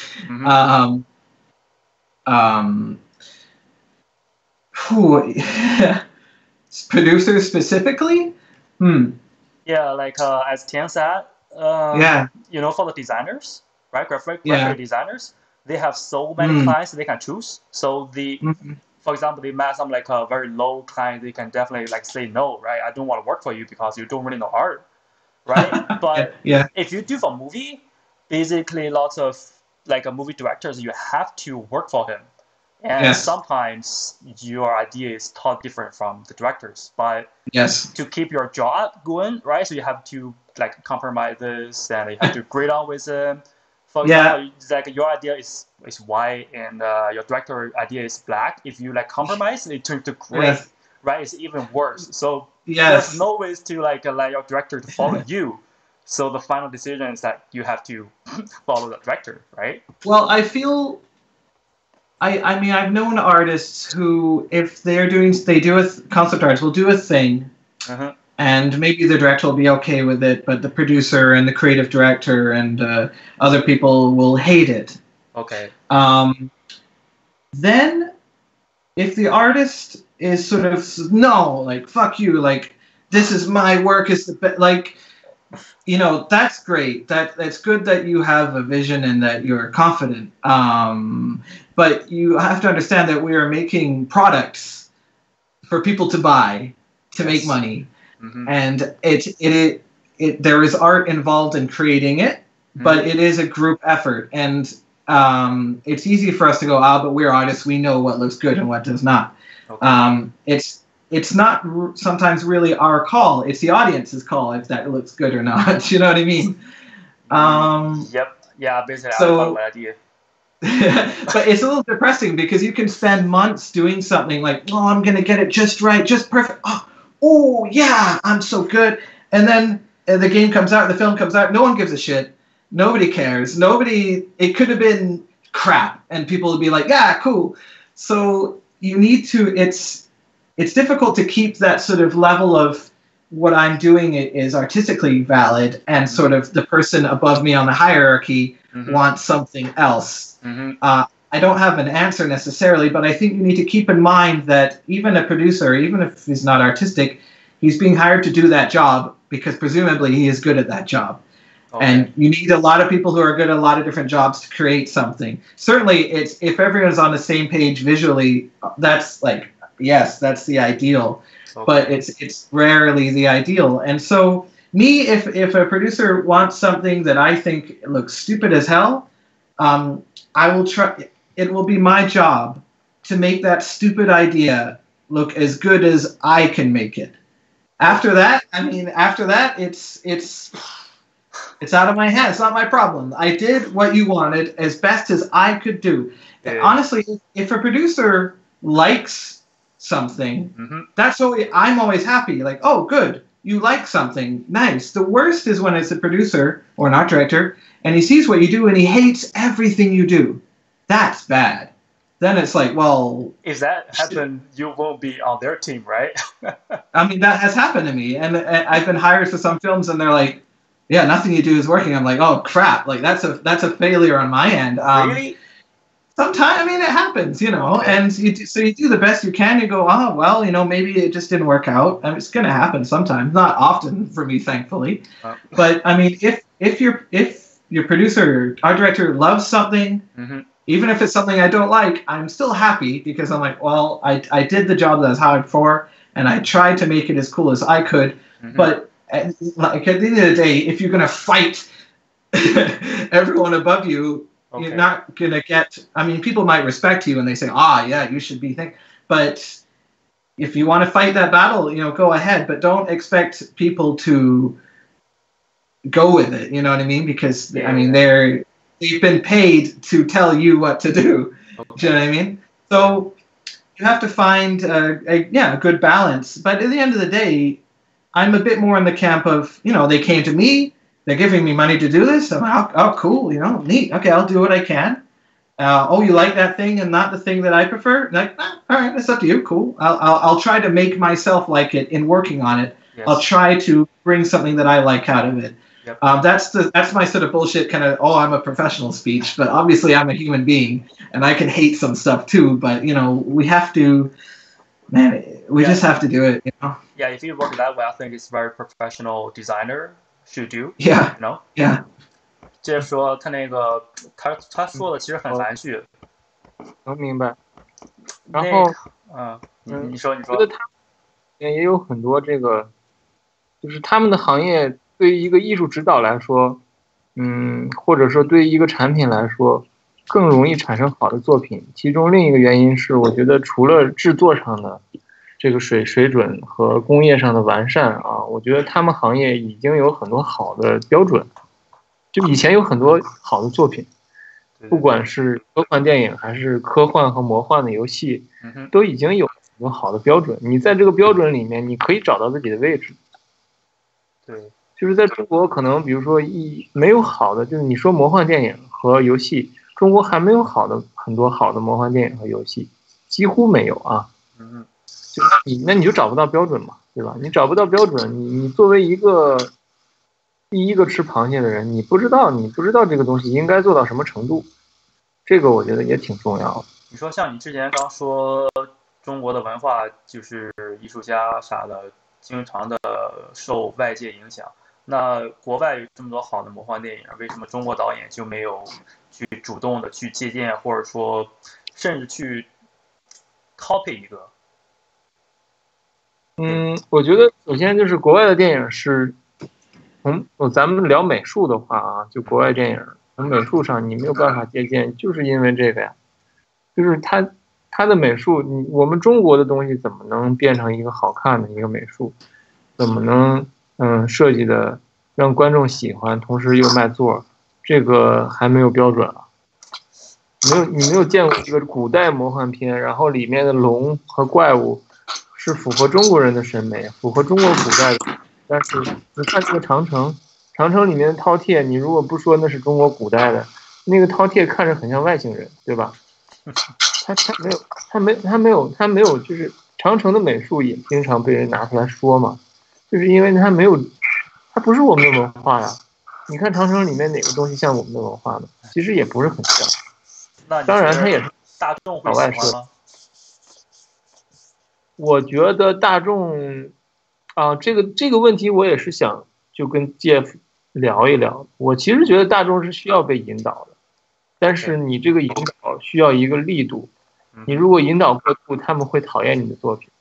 他们会讨厌你，如果真的太自我，他们会讨厌你作品。但是你如果不引导的话，你完全去迎合他的话，那个东西肯定是一个很烂的东西嘛，对吧 ？OK。我们作为艺术家来讲，我们自己的东西，当然，我们自己的东西是为项目服务，但是我们一直也在考虑这些事情。Okay. Yo, Jeff. Yo. You know what? Sometimes so when we talk about the audience taste, right? So if the audience are very low, sometimes can we do some very I'm not like saying like all audience are low, right? So like basically like we say 7%, 8% audience, they don't have our background, so they don't really know what kind of stuff is good, and what we offer have to be matched their taste, or can we find a very special way to guide them, to let them know what is good and what is not? I hesitate to, because art is obviously subjective, and yeah, I mean, yeah, audience taste artistically, from our point of view, is not developed. But audience are human beings, and if your art does not express the emotion that a human being from any country can understand, then that art has failed. Okay. So, if you want something to look pretty, or something to look, it needs to serve the purpose of what the story is, right?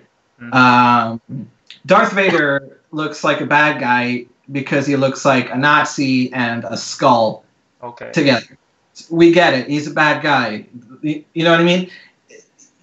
We could spend a million years into the nuance and make his eyes and helmet look super cool and high tech, and he can have a cool little breather on the side that flips it. That's all sort of icing. If the image doesn't work to a 10-year-old, or for that kind of movie, or if you have a movie in which a character is supposed to be sympathetic and sad, and you spend too much time doing this design and this art and say, but look how well I rendered his cape, it needs to work on a very basic level. And so as long as you get that, I think you're fine, because the audience will get it. You need the audience to get it, obviously. And then the rest you can add on. But I think if we go too far into what we want, then what are we doing this for? Because we're making movies and games and things for people to tell stories. And if your design is not helping tell the story, then what's the point? Okay, so can I understand, like, you just to that level, audience can understand, and you try your best to yeah, they're not. Right? They're not. Yeah, they don't know how good a Repin painting is because of the subtlety that it gets, the ambient occlusion of the light. Like, they know it looks real. Okay. That they'll say that, right? They get the basics and they get the emotion of a painting. If someone, and so I think it's frustrating. I understand, but I think we need to think, just stop and then think. What does this character mean if anybody sees him? And if you can get it right away, then your design is good, and you don't have to worry, and people will like it. You know what I mean? Okay. I think maybe. Yeah, I think that makes sense for sure. I hope so. Okay. But you never know. 徐大，你 OK？ 对，他刚才说这个也是，就是把观众放在一个挺重要的位置。就是说我们不论做电影、做游戏，还是说就是为大众去着想，你不能做一个他们完全不理解的东西，还是需要在他们理解的范围内，我感觉要可以更艺术化一些，去像你说的去比较不是很引导是对适当的嘛。对，但是我觉得他们在国外的这个环境里面，面对的受众跟我们也不一样，因为他们已经有了很多好的，就像我刚才说的，已经有好的作品作为标杆，然后呢，他们的受众的口味我觉得是相对来说是比较成熟的。OK， 中国现在没有标杆的情况下，受众就真的不知道自己喜欢什么。当然了，你让他们去看的这个东西，当然也得是一个主流的大众审美了，肯定不可能是一个艺术电影。通常在任何国家都是会没有什么票房的嘛，对吧？我们讨论的其实是商业的一个和游戏，一个比较受众大的一个东西。但受众大的东西在美学上肯定，我觉得多少还是会有一定的引导。然后Jeff 平时也不画场景哦，没有画过场景。Are you painting something environment or just only characters? I almost never do environment, so now I am too afraid to do it. So I just avoid it. It's too hard. Jeff 有没有做过哥斯拉呀？我看哥斯拉他好像有参与过，是不是 Have you done the movie Godzilla? Sorry? Godzilla? Yeah, Godzilla. What about it? Yeah, what about it? Have you been participated with that movie or Participate? Oh, no, I didn't work on it. no? That'd be fun, but no. Yeah, Tianhua worked on this. Oh, yeah. He worked for NPC, yeah? Yeah, I think so, right? Cool, yeah. No, the Godzilla, the one from a few years ago? What's that? The Godzilla, the one, the American one from a few years ago? Oh, yeah, that one, I think so. Yeah, it's cool. 徐大，你是不是做了前几年刚出那个哥斯拉？不是，我现在做那个还没上映呢。Oh, okay. No, what he worked on haven't been published yet. It's not that one. Oh, okay. Yeah. 所以其实 Jeff 他其实对于这种写实绘画的这种肖像，我看他的画有很多这种肖像的感觉。因为我们平时画角色，你像我画角色，因为我以前是画漫画的，所以我画角色都是那种漫画感很强，或者说这个角色的构图也是那种有一个姿势，然后有一些动作，然后身上有一些具体的元素。对，我对内容很感兴趣。但我看 Jeff 他其实受很多这种雕像的影响，肖像的影响，受很多这种传统绘画影响，所以他的这种在题材的选择和构图的选择上面也非常的有肖像的特点。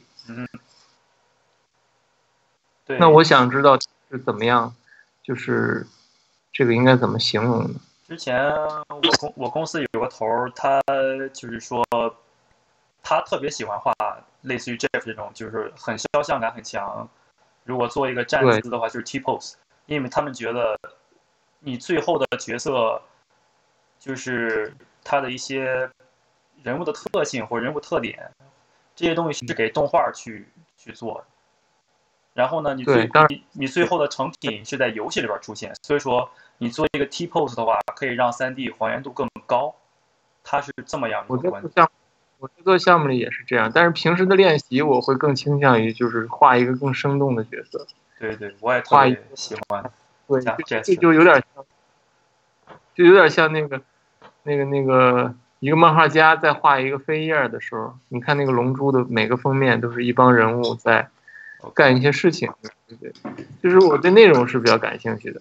然后 Jeff 我看他其实他平时画的东西主要是重造型而不重内容。你看他现在画的这张也是，他其实更在意的是这个造型好不好看。至于这个内容是什么，我觉得他没有太关心。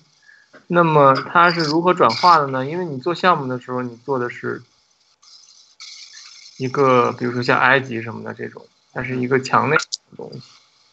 你要，我不知道他一开始他是怎么样去进入到这个行业里面。因为他以前早的时候，我看他最早的时候作品也是这种，现在这种就是偏抽象的这种造型的这种插画。他没有功能性的东西。那么他什么时候进的这个行业？我们还没有，我们可能会很快的让 Jeff 讲一下他的就是一些成长经历，还没有问。Yo, Jeff? Yep. Yeah, we talk about the Tianhua and me. So we doing a character. Right, so we are pretty like comic book artists way to do a character. We very like to use body language, the gesture to show off the story of the characters, right? And it's making it more vivid life and dynamic, that stuff. But your stuff is looks like being influenced a lot by portrait and just like T-pose character. Right, so what you focus right now, like your painting right now, is basically the structure and design on this, and a pretty like still life drawing, that kind of thing. So how do you deal with this in your personal practice? And when you do the work, is that feels like a T-pose gesture is better than that kind of dynamic pose, or no? Well, the T pose, if you see on my work, is because they're like, Jeff, we need 10 costumes for the main character in like a couple of weeks. So at that point, we already have the character proportions set up. Yep. And we need to be very specific on how things are put on him, because if I do a cool dynamic pose or something and I make something too big or something out of scale, the modelers are going to be mad. So it's just a lot more efficient if I'm doing them in a T-pose on painting over the character that we've already established and stuff like that. But definitely, if we're doing a new character and we don't know who he is, I'll do him in a pose first for sure, just to get an idea of how he holds himself or herself or what kind of attitude she has. Definitely, that's what you do first, and then later down maybe they won't have time and they say, we need T-pose, and that's fine with me because the modelers prefer T-pose most of the time because they really just want the textures and the thing, and it's like, okay, cool. But for story, the writers definitely want more expressive poses and things. So it depends on how early the character is and stuff. Okay, so you also prefer like storytelling way to design a character, right? I like both, to be honest. I actually kind of like doing T-pose because then you don't have to worry about anatomy and things, and it's all just in the design, and it's much more simple, and you can get stuff done a lot faster that way. Yeah. Poses for exploration, definitely, if you want to have a really interesting character, usually if it's evil or something. Sometimes it sucks because it's like, we need a person, he's not bad or good, he's just kind of, and you're like, oh man. So you have to come up with a pose that's interesting, even though it's just some random guy and he doesn't really have anything. It's like, So it's a challenge, but of course posing is super important. I like doing things at home. I like it simple. I like portraiture just because I don't like doing backgrounds. I don't like too much stuff. Okay. I like things to be very simple. Maybe I'm lazy as well, but I even like when I'm looking at art, I like things to be calm instead of, you know what I mean? Simple. Okay. I just kind of like that. I prefer to see that. Yeah, like Tianhua mentioned, like many years ago, you posted art on the Tianhua. Your work is still like very portrait painting looking. Yeah. Right. So how did you get into the industry with that kind of style? I have no idea. I guess I don't know, man. Okay. I got hired. I got hired by a guy called Pascal Blanchet, who was an art director. Yeah, okay. He was an art director at Ubisoft. And he's just sent me an email and he said, "I like your stuff." I said, "Cool." Yeah, I have no idea why anybody hired me, but we haven't talked about your it's not like your childhood, right? So can we just very quickly to like tell your story, so before you become a concept artist, and what you learn at university, and what motivation makes you to want to become a concept artist? So I was born in Vancouver. I went to Emily Carr Institute of Art and Design. Okay. I was always, my mother was a painter. Oh. And my dad, and she was also an art teacher. Okay. And my dad he wasn't an illustrator. He should have been, because he was very good at drawing, and he still is. But his parents he was never encouraged to pursue art. Okay. And he felt like he had to get a real job, right? And so he went into, project manager or whatever, but he's always wanted to be an artist. And they're still very knowledgeable about art. They live near London, so they go all the time to see all the shows and things. So I was raised in an artistic family and always encouraged to draw. Okay. So I did, and so it was very easy for me. So my life was like, okay, well, I guess I'm doing this forever. And they said, yeah, for sure, you should do that. And I went to college at Emily Carr. I took animation. I learned Photoshop on my own because we didn't have any classes teaching it. Yeah, animation class sucks. Nothing. They didn't even have Wacom tablets. They were like, it's like, oh my god. At the start, anyway. It's better now. Okay. But I met some good people and talented people, and that was good. So let's see. 4 years. I graduated with a degree, and I got hired pretty much straight out of college at a very small game studio in Vancouver. in Vancouver. They just did small little 3DS games, you know, tiny little things. And so I was doing a very cartoony style, but because I could render in Photoshop pretty well for the time, everyone was like, "Ooh, rendering," you know. So I got by on that. And I was always posting my work to DeviantArt and CG Hub, you know, when it existed, and CG Talk and stuff. And so people started to recognize my style a little bit. And then that's where Pascal Blanchet saw it, and he hired me, and I moved to Montreal, and I've been at Ubisoft since then. But in between, I do a lot. I used to do more freelance work for NPC and The Mill and all these other sort of indie studio. Have you guys worked for the same art director in NPC? If you worked with Ravi, I think so. Yeah. Yeah, Ravi. Yeah. Ravi. Yeah. Oh, okay. You are seeing both. Well, sort of. I mean, Ravi. I don't work with him a lot. When I get a contract from them, it's for like a week, 2 weeks. You know, it's not a long project. I think they get me for very pre-production stuff. Okay. You know, so it's never a long contract, mostly because I can only work in the evening on weekends, and so I can't do too much for them, you know. Yeah. But, you know, it comes and goes, and I worked a lot on the Snow White and the Huntsman films. For some reason, they liked me, and I worked for a couple months for them. Okay. So that was fun.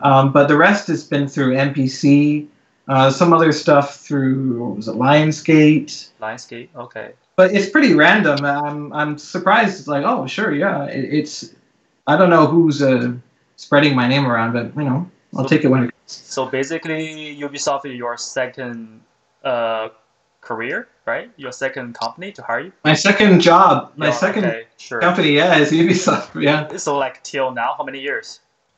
7 total. Shit. But I left to go to Eidos Square Enix for about 1 year, and then I went back to Ubisoft. So total 7 years. Okay. How many Assassin's Creed you made before? Revelations, Assassin's Creed 3, Unity, Origin. So 4 Assassin's Creeds. Yeah, I think you worked with Nacho before, right? Because I remember he worked for the Nacho. I never worked with him because he was in Toronto, but we probably worked on the same game at some point. Yeah, I remember he worked on the Revolution and Unity before. So. Oh, he worked on Unity. Okay, cool. I left Unity after about 1.5 years, so I might not have crossed paths with them. Okay, sure. Yeah. How old are you, Jeff? How old do you think I am? How old does Tian think I am? 32. 31. Hey, you looked it up. You cheat. You cheated. 他说什么？他说我看起来太年轻。不是，他说你看他的那个 bio 了，可能是，或者说你知道他的年龄。I think we're all the same age. You're same age? I think we're all the same age. 徐大，你多大？我31。I wish I was younger. Yeah, he's 31. He's a baby. Holy shit. OK. 那个，那你就是 Jeff 他在做这个，就是最早的时候接触数字绘画的时候，他是有目的性的想去做电影和游戏吗？还是说只是出于一种个人的兴趣呢？ So Jeff, so you first doing the digital painting. Yeah. What's your initial idea about working for game or movie? What was my initial impression? Yeah. So if you have an option, what you are working on, like gaming or movie? Oh, what would I prefer? Yeah. It's hard to say because game is a long, slow burn. It's very sort of...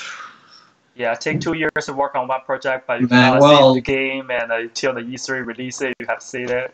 Yeah, I mean, Origin took 4 years, so that was long. Like, you get pretty sick of Romans after 4 years of doing them. Okay.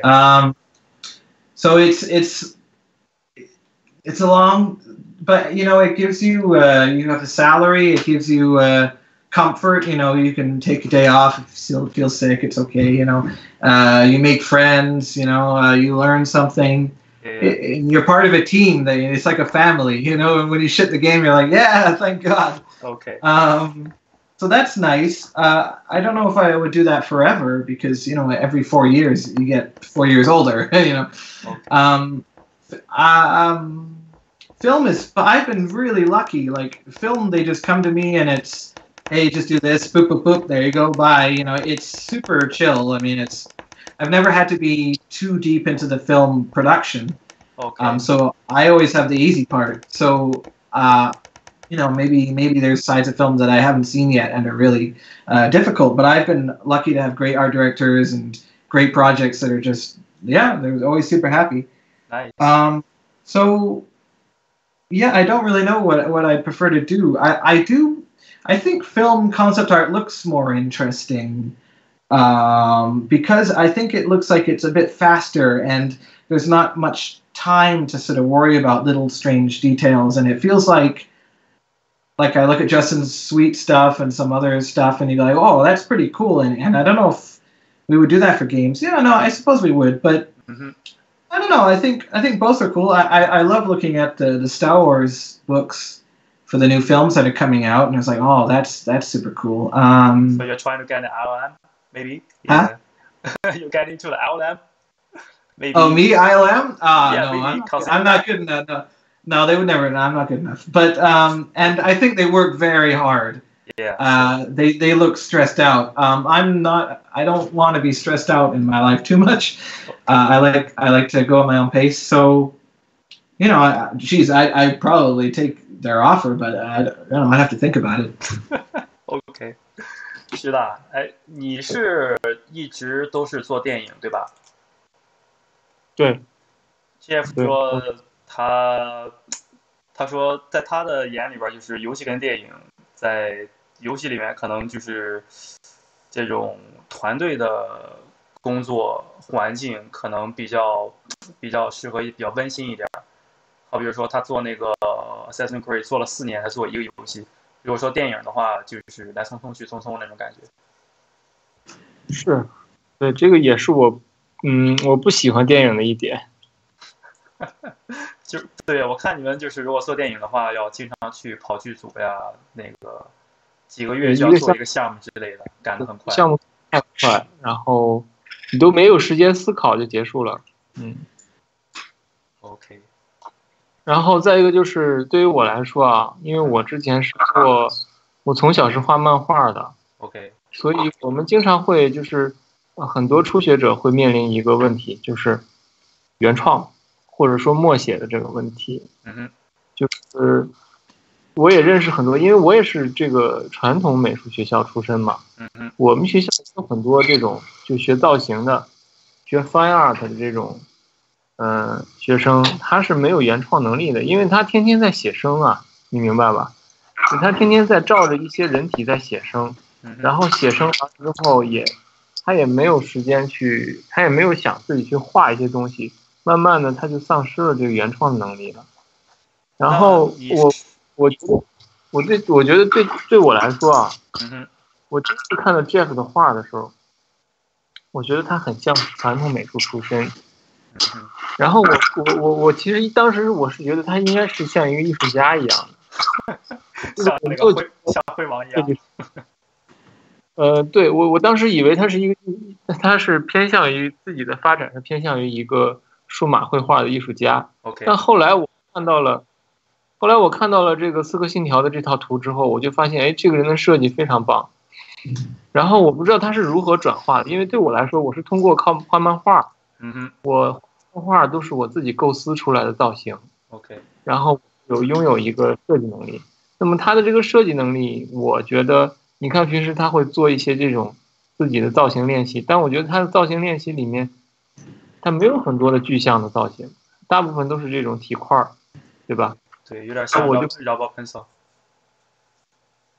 对，所以我不知道他怎么转化的，我想听听他自己对这些东西的看法。OK，有 Jeff？我觉得可以聊。we got a kind of tricky question for you. Oh yeah, sure. You know what? Like Tian told me that he graduated from the kind of like a design program in the university, and he found out lots of students from the fine art major, right? So they found out those kind of students can paint really good, but they cannot do original design because they barely have that kind of time to practice, right? So when he first saw your work, it looks like he thought you're kind of like that kind of fine artist because your work looks like focus on render, focus on that kind of, portrait painting.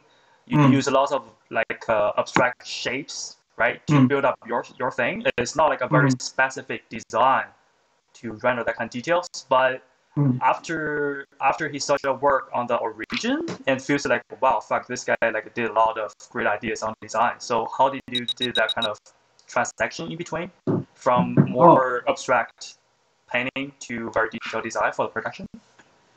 Well, I'm glad he likes it. Well, I think at the end of the day, good taste is good taste, and whether it is design or whether it is portraiture, it's not that different. I don't think. Really? Because you're still trying to. It's a little. When you're doing, for me, fine art, I wouldn't really say I'm a fine artist. I don't know if anyone would. I think they would say more, I'm a digital concept artist that borrows from fine art, maybe more than others, I suppose. Okay. And so I think fine art, I don't think people give it enough credit, because I know a lot of people, I work with a lot of people who would look at some fine art and just go, it's stupid, it's modern art, I don't get it, but I think we should all, that sounds lame, I think there is value in there, even if it is naive or it looks like a kid can, like a kid could paint it. I still think there's something there, and for me it's about finding something can look fake or something can look like it has a soul in a way. So you feel like you can definitely get something from abstract elements, right? I think because life is messy, life is chaotic, life doesn't make sense. It's okay. And so I think if your art doesn't reflect some of that, then it's not alive. You know what I mean? Okay, so even the design of a character that is for a video game is still a character. He's a person. He's not a perfect, or she's not a perfect. She's not a doll. She's not a. She's in CG, but we need to try as hard as we can to make CG not look like CG. Okay. Right? So you feel like, once you're adding something like a vivid life, like a more dynamic at soul, right? So I think it's infusing chaos into design. Okay. Because you have chaos and design, and you need both for us to look at it and go, this feels right. Yes. Right? If it's too sleek, if it's too you look at it and you're like, this is not a real person, or at least me. I need some chaos. I need something messy. I need something muddy, because that's what life is. And so, yeah, whether you're doing a design or whether you're doing a portrait, it needs to be alive, So and that's what I try to aim for, I suppose. Yeah. So how do you keep that kind of like alive way to do design? Right, so your design looks like a very vivid life as well, but it's very accurate. So it feels like you combine tons of like very, respected culture, but it still looks like a very, designable and vivid life. So I think that's super hard. You have to look at what that culture, what were the symbols, what were the colors, what were the shapes that they thought were powerful, or what did they mean for those people, and also. For us, what do we identify, obviously, because we need to have input too. And so say you've got a super evil guy, like you still need, he's still a person, he's still doing a job for some reason, and you still have to respect the character, you have to respect this person, even if he's evil or good or whatever, you don't want to make it a cartoon. Yeah, sure. you want to make it a person. Okay. And I'm not saying that cartoon is bad, but we're trying to say this could have happened in a way. You know, if you're doing Kung Fu Panda, you know, you've got different limitations. You're still trying to make a connection with that character, even if it is a cartoon. So I mean, it depends on what kind of style you're going for. But I think at the end of the day, you want it to feel like this person will live and die and love and hate. And I know that sounds very, you know, high end when you're just doing a design. Yeah. But you have to look at a lot of things and make the right choices at the end of the day. And if it works for you, then it should work for other people. Wow. Yeah, that makes more sense to me. I hope so. I mean, it's tough. Yeah. So do you have any questions for Tian or for Chinese stuff so we can Yeah, I do. Well, like from his perspective, because he's doing a lot of American work now, I assume, right? Yeah. And what does he think of American film and games? Like, what is his impression? 徐大，你现在做一些美国一些项目，对美国一些电影之类的有没有一些 What are the bad parts? What are the worst parts about it? 哪些是你觉得是最，就是你做一些给 NPC 做一些电影的时候，你觉着哪些是比较一些坏的、比较 negative、比较消极的东西？就是你觉着它不是太……我觉得面跟积极的一面是一样的，就是因为美国和就是这些西方的这些项目，它很成熟，它在制片的这个选择上，就是这个片子的定位上已经非常非常成熟，所以就跟你做一个麦当劳的汉堡一样，它每一个东西都给你规定好了，你就照着做，这也是它一面，就是它很难产生一些惊喜。OK， 就像我们看现在好莱坞大部分80%的好莱坞电影现在都是。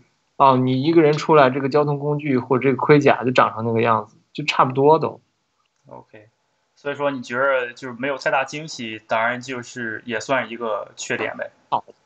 对，这是两面性的，这对设计师来说这是好的，就是你可能不会出现那些那么奇葩的设计，但是也是不好的，就是可能会少了很多的发挥余地。明白。我觉得对。有 Jeff like Tian say. You know, the pretty negative part of he worked for some very big project from the world. But the good thing is it's kind of like a double-edged sword. So the benefit of doing this kind of work is they already have very developed culture on each movie. Like for example, like McDonald's, right? So you let him to design the burger, but the burger shape is already there. It's already being very popular and being match people's taste, right? So no matter you deal with it, it's just like a burger that like you have no any like big room to redesign it, to recreate it, right? So but the burger is not bad because people like it, right? But, so you're saying the ideas that he has to work with are not very interesting. Yeah, stuff like this because it's already good enough for that industry.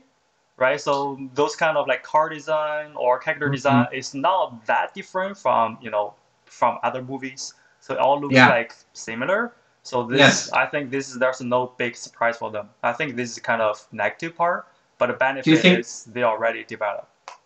Does he think that's a problem that's in all entertainment industry, the game, movie, America, China, whatever? Is it everywhere, that problem?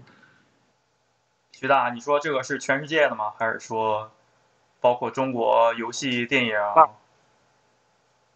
我觉得是美国吧。中国的话，中国现在是个什么状况？就是连制片人自己可能都没想明白想要什么，所以你会出现很多很奇葩的设计，很多奇怪的设计，然后当然也会出现那种就是比较有创意的东西，就是大家。的东西也可能会有，就是说有很多惊喜，但你不知道这个惊喜是，不知道这个惊喜是惊喜还是惊吓，就是你这完全是，就是每一个项目都是看运气。Okay, you Jeff, Mm. You know, the most scary moment for Tianhua to work on some Chinese movie. Yeah. You know, so the good thing is they can generate very surprise stuff, right? But surprising stuff. Yeah, surprising stuff. But at the same time, they probably have something very like scare you like a nightmare, because lots of like Chinese movie directors, they don't really know what they want to do, right? So it's not very developed idea for the movie industry. So it's just like like China is still under developing country, right? I think the culture wise, they still need a long journey to develop. I think so. But it's like what we talk about, like a Hollywood movie, right? It's already developed, it's very mature. But the negative part, they don't mature, have, they don't have very big room for you to do creativity. But in China, you have lots of room, right? But at the same time, it's very risky. Maybe sometimes you do some bullshit, right? Well, what would he like to see? Like, what would be the ideal project in terms of subject, or for him to see something different? Like, is there something he wants to do that no film would let him do in China or US? Okay. So would you like what kind of movie he prefer to do? Yeah, like what would be his ideal subject, or what does he want to see or work on? 徐大，你 If he had complete freedom. OK， 徐大，假如说你是导演，就是你最理想的电影是什么样的？能简单描述一下？最理想的电影啊，就是说，你如果觉得就是抛弃任何的消极的东西，如果说让你全权去掌控一个剧组，去拍一个你最理想的片儿，你觉得这个电影会是什么样子？当然我不会做艺术片了。我最理想的电影，如果说是抛去市场因素的话，我会很喜欢艺术电影，比如说《2001太空漫游》这样的。但是如果我觉得刚才 Jeff 问的问题应该是，我真的如果当了一个导演，我会选择什么样的电影？那可能是我比较倾向于宫崎骏。OK，Yeah，就是它其实是大众的东西，对吧？骏的东西是很大众的东西，但它会，里面会，它在这个电影的这个类型上又不大众。就是你觉得宫崎骏的电影能被归类吗？很难，对吧？他的电影不能归类为动作片，也不能归类为什么，它不能被归类，它其实是比较作者的，他的电影都比较作者，就是有自己很强烈的这种作者感，但是他又很大众。我希望包括 Ridley Scott 这种的也是，就是他和异形这些，他其实挺作者的，但他同时他又是一个很大众的电影，包括诺兰，对吧？但我最倾向于宫崎骏，因为宫崎骏他在自己创造一个世界。Yeah, I got it. Yo, Jeff, like, do you know the Japanese director? Yeah, you must know, like Hayao Miyazaki. So Hayao Miyazaki. So Tian said if he can direct a movie, he really want to be the second one, because he say his movies it's not like very commercial movie, but he can create his own world in that movie, so he can definitely control everything in the movie, and it's more artistic looking.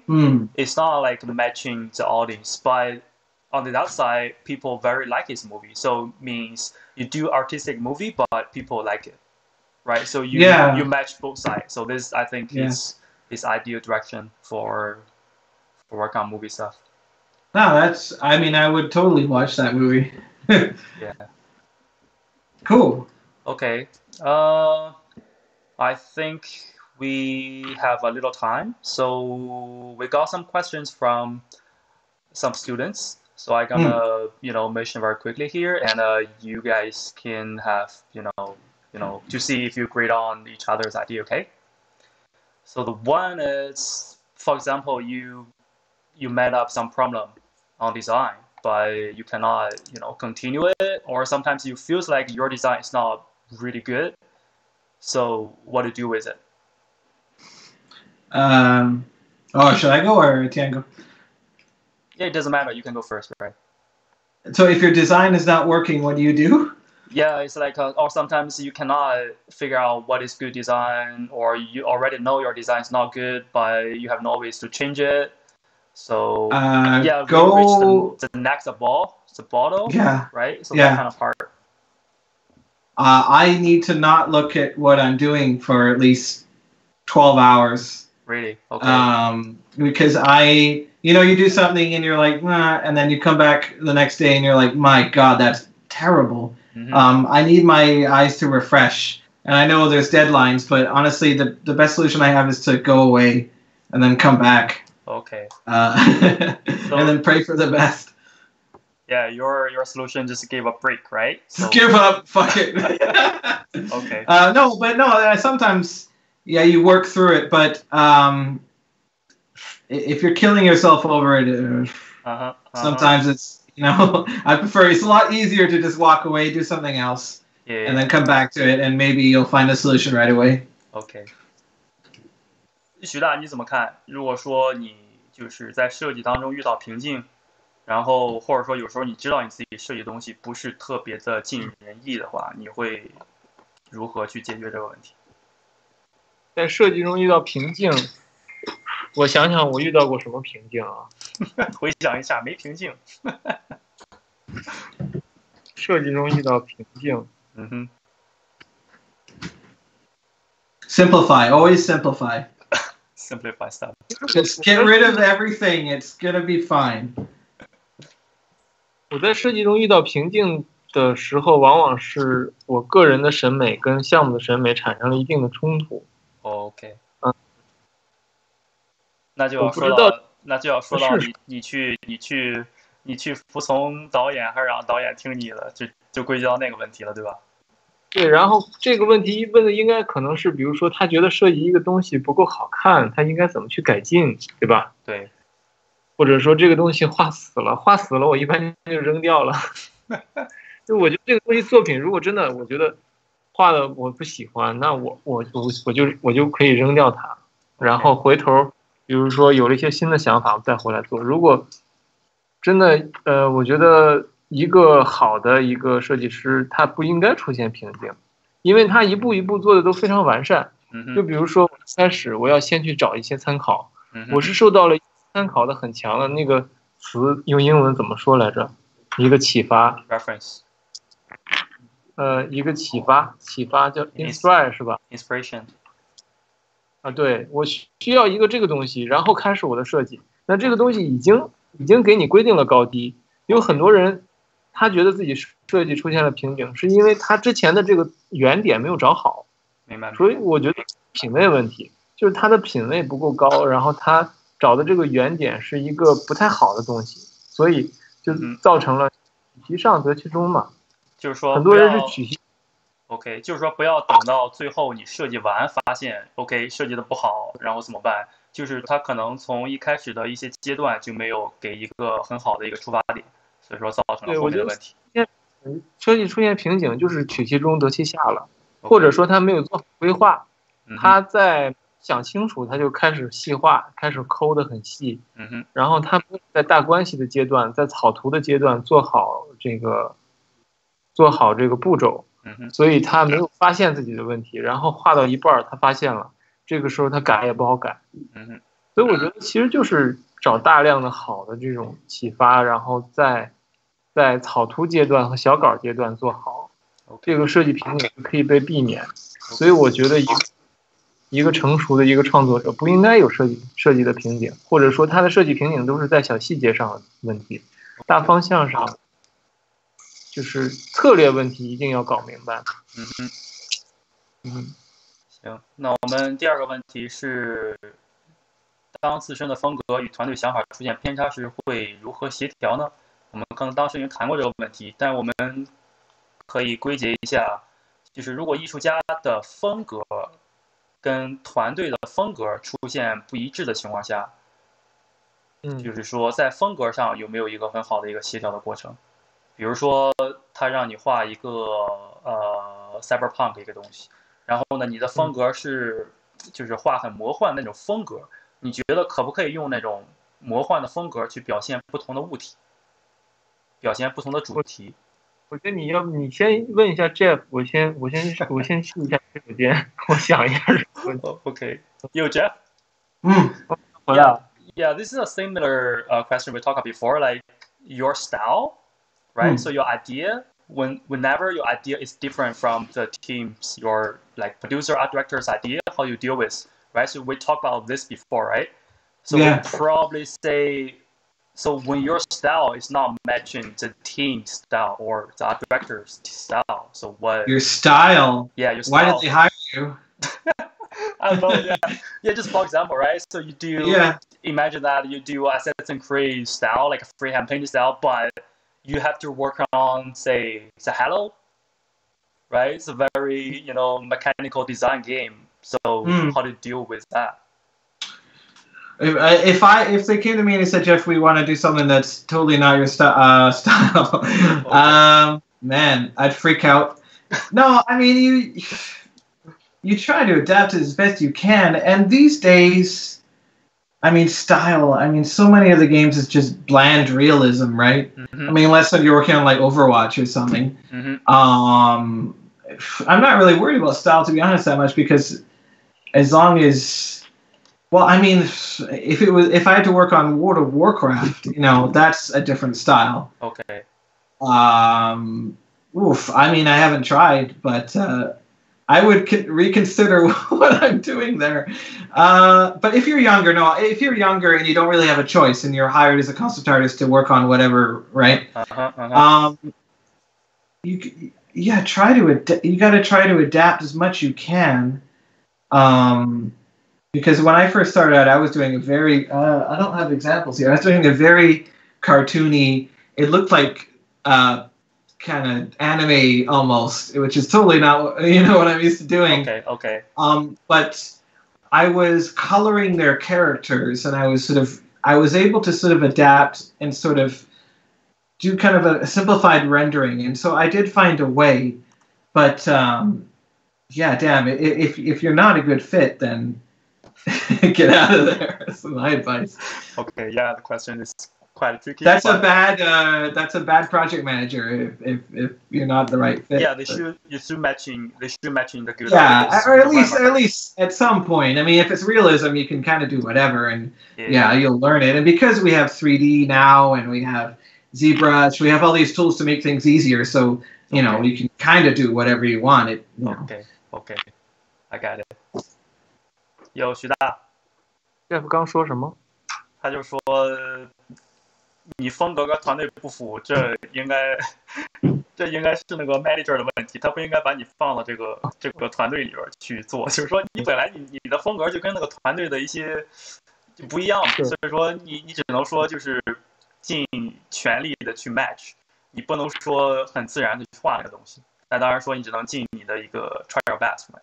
对这个问题我因为我是自己开公司，我自己有很多的经验，就是比如说我们有一个设计师，看他作品不错，然后我觉得可以培养，所以我把他招过来了，但是他暂时他的风格不适合我们的团队，就他很擅长那种漫画式的线稿，但我们做电影需要的是那种后图的那种，就是像 Jeff 这种角色，但他这种人做的不好。那我们就会在流程上来控制这个事情，比如说把它放到一个草图流程里，让他只画线稿，让他去给客户看草图。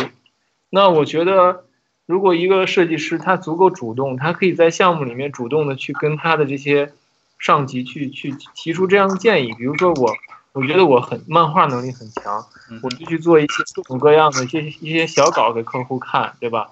然后就不需要，或者我想画后图，我可以比较少的介入进来，因为我觉得作为一个设计师，你拿了工资，你要为公司负责任，你就得主动的提出自己的这个价值应该放在什么位置嘛，对吧？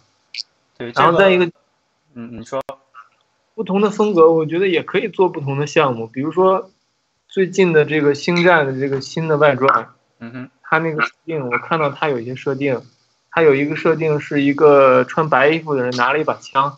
是完全是用那种用那种漫画的那种风格画的，然后是线稿，然后上了个色而已，它不是写实的，它那个造型是很写实，但是它的那个渲染，那个渲染写实。哦，就是我觉得作为想起来那个，你记得有一次 RC 上有一个比赛，去画那个 LM 那个东西，得第一的，比如一个漫画风格的人。啊，对啊，就是我觉得任何风格都是可以用在任何项目里的，只是取决于你在这个项目里的流程上的位置。比如说你是一个初级的给客户第一次看草稿的流程，还是最终渲染的流程，在流程上是不同，或者说你在这个项目里表现的方式的不同。比如说他画一个穿西装的人，他可以用线稿画，因为穿西装的人本身就是适合用线稿表现的。但你要是画一个怪物的话，他身上有很多斑点，有很多杂质，对吧？那他就适合用现在 Jeff 这张画这种风格去表现，能很直观的看到这个怪物的质感，很多那种渲染。那我觉得这个风格也是取决于在这个项目里，你不可能任何一个项目都是只画一种角色或者只画一种内容，它里面你肯定可以找到自己的适合的这个内容。对，首先就是要找到你自己适合的位置，然后不要去像你说的，之前每个人都有短板嘛，不要在自己的短板区域去发展。对，我在公司自己短板完全可以放在就是平时的练习里面去提高，对，不要就是说让公司去承受你短板的这个价值上的损失嘛，就是相当于流程里面的流程的位置，就是前后流程的位置和一个项目里面的内容的位置，有些内容是更适合于漫画的，有些内容是更适合于后图体块的，我觉得都可以对，我在公司里面基本就是我会就是很主动告诉他我特别擅长画什么，然后一些不擅长的，他每次分给我的任务我都会说我可以做这个，但是说如果你交给就是其他同事做的话，他会做得更快一些更好。这个是确实，如果说你要是在 production work 里面，很多就要讲究一些你的那个效率。就每个人其实都可以画机械，但是说有的人画得好，有的人更擅长画气氛图嘛，所以说很好的一个安排人的位置是挺关键的。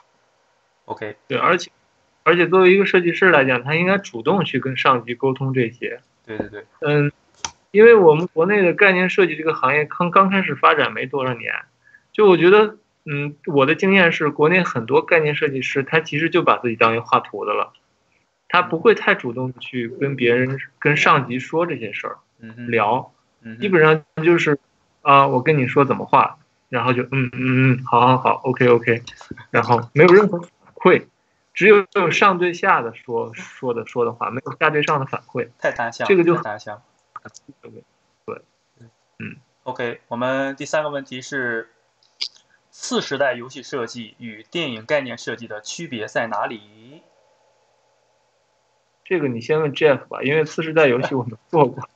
My answer was a lot shorter. You, Jeff, yeah, I'll give you another quick My answer is just quit. Like AAA games. So what's the difference between AAA games, concept art between AAA games and movie? Because you did AAA games, right? And you did some movie credit before as well. So what the difference you feel? The only difference for me was a movie has to be faster. Okay. I had to do an image in, a night. So all I had was 4 hours a night to do an image. So I didn't have much time to mess around too much. And the feedback was fast and quick. But again, I mean, my experience could be very different. So they just boom, boom, boom, boom, boom. Whereas games, you do a character and you talk to your modeler, you talk to your art director, and you talk to some other guys. You say, okay, let's try this, and it's more of a team. For me, film freelance was you're like a prostitute. You're like, boom, okay, thanks. Here's your money. Okay. It was very impersonal, but maybe because I'm freelance and because they don't care, they just want the images, and I'm not as big a part of the team. But even when I look at film art, film concept compared to games, I feel like there's a lot more photo bashing, a lot more. It's more efficient instead of brutal, and maybe not as pretty. I think. I think because video games, you have more time. You want to make it pretty, make it cool and over rendered. But I look at movies and it's like boom, it's the face of the actor, boom, Photoshop, boom, stick it on, photo bash. dong, her skirt is something I found on Pinterest. Boom, stick it on, and it's super like brutal, but like it's efficient. You're like, yeah, okay, that's what that costume is. Whereas games, we might be a bit more like, I'm gonna draw this by hand because you know. Okay. So that's my experience. It could be wrong, but. Yeah, so I think like so 2 points. So one is for movie, it's more like an independent work, so you don't have to talk with too many, other people in the team. But game is more like a teamwork, and maybe in terms of efficiency, you have to finish work very fast on movie. So you just like find a fast way to convey your idea on the image. You don't really give a shit about like how render you have to give it, right? I think so, but I mean also like film. When I was doing the Snow White and the Huntsman stuff, and that was the longest production I was on, it was for like 5 months or something. Okay. And I would do concept art, and then that concept art would go to the costume designer, and she doesn't give a fuck. Like, she knows what clothes work, what doesn't work. She's not interested in my rendering or any of it. She's just like, okay, what is that? Okay, great. I hate it. I like it. I hate it. Like, there's no... She's a costume designer. That's her job. Whereas in games, we're not costume designers. Well, I mean, we all sort of are in a weird way. Yeah. And so we have to sort of figure it out ourselves, kind of. But like film, you've got people who've been doing real clothes, real stuff. Yeah. I mean, for VFX, it's maybe a bit different. But I was so taken aback by working with an actual costume designer. I was like, oh shit! Like this lady knows what she's doing. Like she knows how folds work, how the seams will go. Like she's really gonna make this. I'm just doing a suggestion, Okay. Yeah, got it with me. 徐大，你讲。其实对我来说，最重要的就是这个转化的过程不一样吧。做电影的话，你画的好没有用，就是你画的好，只能说明你把这个设计画得更准确。传达给制作的人之后，他们做出来的衣服，他们可以不根据你这个做，就是他们只是这个东西当成是一个参考嘛，对吧？但游戏不一样，游戏它每一步转化的过程都是很严谨的，我觉得。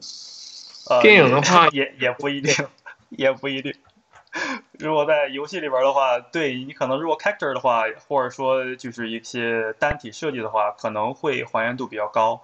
但是如果场景的话，有些做完确实挺让我失望的。有一些部分，它只会也会当你成一个参考。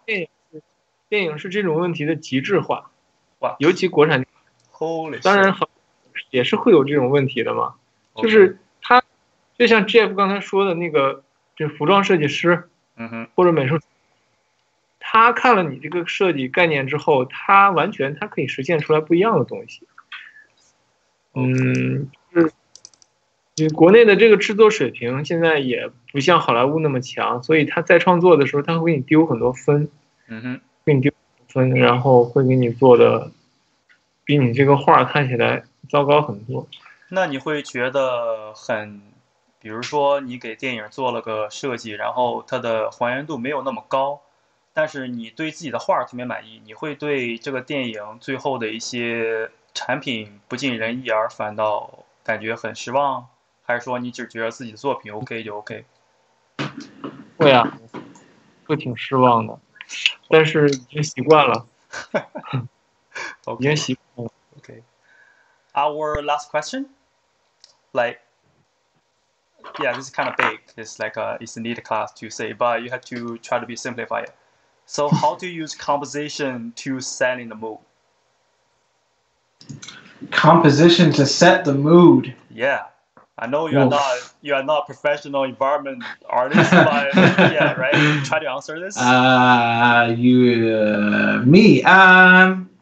Or you can say your character thing, right? So if you're doing a character, it's just like a portrait looking, right? So there's no any gesture, but you only give like a textures and render the kind of structure and give a little bit weird color or something. So how do you use this kind of element to set a mood? If you don't really do environment design.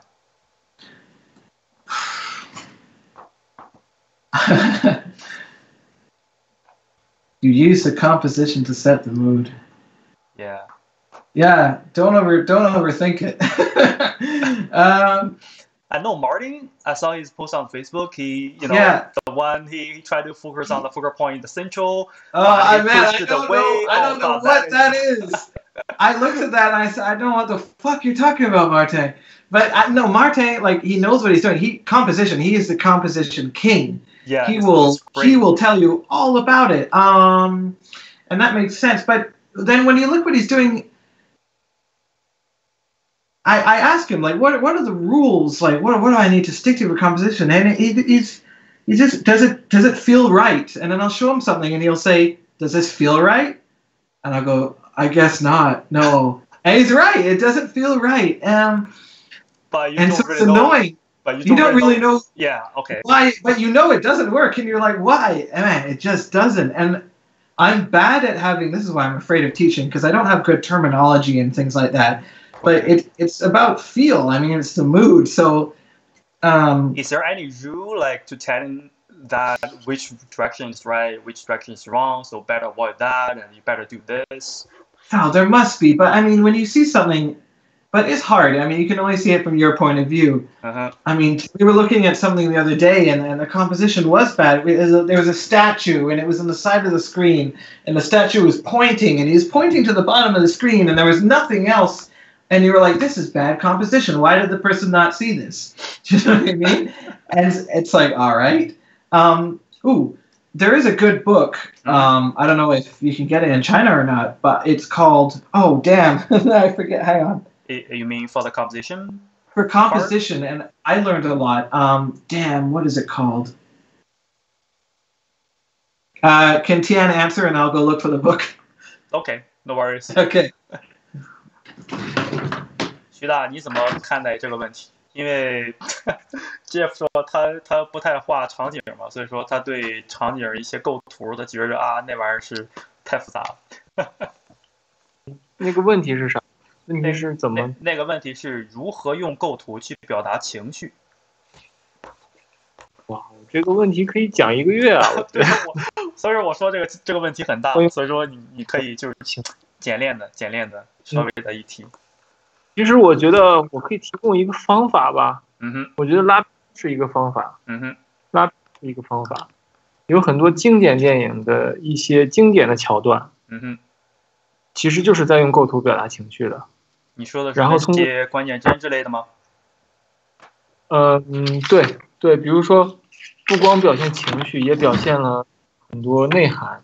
比如说，我经常给我学生举一个例子，就是那个，决斗士，就是那个决斗士里面有一场戏。哦，那个第一部对吧？那个导演的电影。决斗士就是那个角斗士。哦，我以为说那个导演还拍过他的决斗士之前有一个叫角斗士，之前有一个叫决斗士，这俩有点像。应该是念成决斗士。OK。然后那个男主角不是那个罗素克洛嘛？然后他不是一个将军嘛，刚打完仗，然后那个国王要让他来继承自己。那个国王不把继承权给自己儿子，反而要给他。然后在一个帐篷里，2个人就聊天。然后那个国王宣布就是让他当国王的时候，镜头转到他这边。转到他这边之后呢，他整个镜头就是他站在那儿，然后他那个镜头转到他这儿，后面刚好有一个鹿角。工的很神圣的一个构图，然后能把这个人的这个整个的气质和状态烘托出来了。就他头后面刚好有一个王冠在那个墙上，刚好在他头的位置上，这些都是一些就是很好的一些，我觉得是一个参考。对，那个是挺不错的一个手法。对，包括那个叫什么来着？亿万的童年。OK。里面有一个构图是一个小孩站在远处，然后前景是一些破木头，一些破木头它组成的一些尖刺扎向他。我觉得这些都是能表现情绪的，就通过一些经典电影的构图，然后光笔，然后这种黑白灰关系都可以表现情绪。我觉得可以去拉片儿，这是一个好方法。可以多用一些比较符号化的东西，就像说那个鹿角跟那个人形成的那个叫什么 silhouette 那个剪影，然后那个小孩那个有尖刺就是可能意味着比较那个敌对的一些那种元素吧，可能让人感觉到在抒发一种情绪。我刚才说的这两种都是属于比喻和象征。OK， 就构图来表现情绪，我觉得构图来表现情绪可以通过比喻和象征。比如说一个小孩站在中间，然后周围都是一些尖刺指向他，这是一种象征。然后还有一种方式是通过一种人的这种对图形和对场景本身的这种感受，比如说挤压，比如说敞开，对，开。这些东西是另一种，这些东西都是通过构成对人的一些视知觉的引导，让人产生一种感受，产生一种很憋的感觉，或者产生一种很沉重的感觉。这些东西是基于一种抽象的一种构成理论。我觉得就我的话，我主要用这两种，我不知道第三种，我暂时没有想到。OK， 对，有时候构图的话，之前分镜老师有说。就是你把构图如果是你的 horizon line， 就是你的视平线，如果稍微倾斜一点，就会给人一感觉，就是说 something goes wrong，right？ 然后就有那种去接下一个镜头的一个手法，一个典型的手法。然后还有一些，比如说是，如果你要表现一个人的压迫感，你可以用仰视，对吧？对，优越感之类的。对，OK。包括你可以打光，其实跟构图也有关系。你可以把整个人打得很重，颜色很重，它在构图里就产生了一种分量。对，那就涉及到打光了，去利用另一种手法去。构图跟打光，我觉得构图跟黑白灰是能挂钩的嘛，因为你那也可以。同样的黑白灰的构图就不一样。你把这个人打亮，他如果是仰视，就产生一种神圣感。但是你如果一个仰视的人，你把它给变成一个逆光。它就有一种压迫感。Makes sense。就是研究这些东西吧。Yo, Jeff. You found the book? It's called Framed Ink. Oh, it's good. Fuck, this one. Yeah.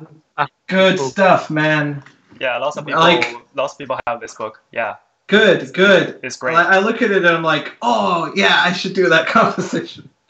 That's my only advice. Yeah, Framed Ink. Yeah. I know some people already translate to Chinese, so they have the PDF version, so it's really easy to understand it. It's definitely recommended. Yeah, for sure. A lot about contrast, like big versus small, dark versus light, stuff like that. Yeah, super good. Yeah, we should ask Martin next time for the composition study lesson. Martin, he's a composition guy. Yeah, I should reach him later to see if we can grab him here. He hates talking, but you can try. Okay. Yeah, I try my best. Yeah. Yeah, I think today is today, and I really appreciate you guys. You guys are really busy guy, and you can come here, have a bullshit talk with me, and yeah, thanks for your support, and hopefully people can learn a lot from this talk.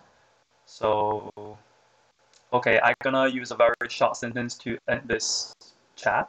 Okay. OK。今天的节目呢，大概就到这儿。然后在节目的最后呢，非常感谢Jeff Simpson and Tianhua come to our chat and talk a little bit knowledge about what we care and what we need to improve in our industry. So for China and outside China, OK？ 节目最后很希望大家能够一如既往的支持异类 Chat 这个节目。然后 ，Yeah。非常感谢徐大和 Jeff 的参与，我是 Leo， 我们下期再见，拜拜，拜拜 ，See bye， bye， 拜拜 ，Yeah， All right， we're down， We did it. Ooh. Yeah， It's hot, man. Yeah, you like it? Do I like it hot? No. So what are you saying, Tianhua? So what are you saying? 啊，你说我说什么吗？啊， So nice to see you, Jeff. Yes, man. I'm a big fan. No, We look at your work all the time, and we go like, "Oh no, he's gonna take our job. No, it's too good, man." Yeah, I think you and Ranjia. Oh, we like Ranja. a lot. Yeah, those guys. You two guys. Ranja.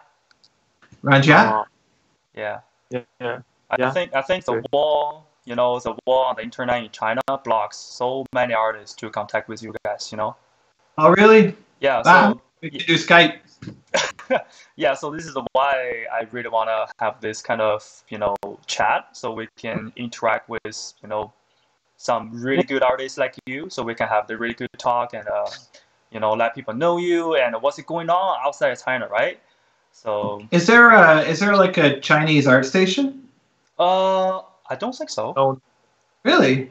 No. There's no like art site that. I think our station it's accessible in China, but Oh, cool. Okay. Facebook no, and Instagram no, Pinterest no, yeah, Google no. So, but they can use like a VPN and stuff to jump over. Sometimes, depends on luck. So ArtStation is the easiest way to show China our art, I suppose. Yeah, I think so. This is the only place. It's the only place to chat with those guys. Good to know. Good to know. Yeah. Yep. Do you have an Instagram? Yeah, I do. Well, I love Instagram. I'm sad that China doesn't have it. Yeah, we have to jump the wall to access the Instagram as well. So it's kind of tricky. It's mostly photos of food, to be honest, though. So it's okay. Okay.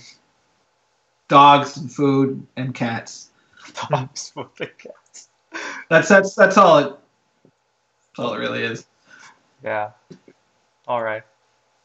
徐大，你还有什么问题吗？还有说，对，你可以跟他，对，你可以加他 Instagram。他现在还是在那个刺客信条那个公司是吗？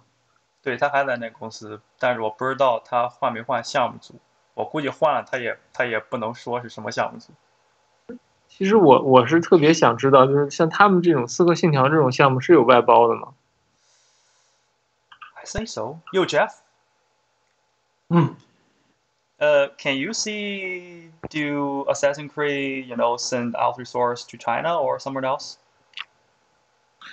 Do we send? What was the question? Do you send the art source? Yeah, we have a studio in hang on. We have a studio in Shanghai, I think. Oh, Virtuos, right? I think so. It's Virtuos? It might be. We have so many. We have one in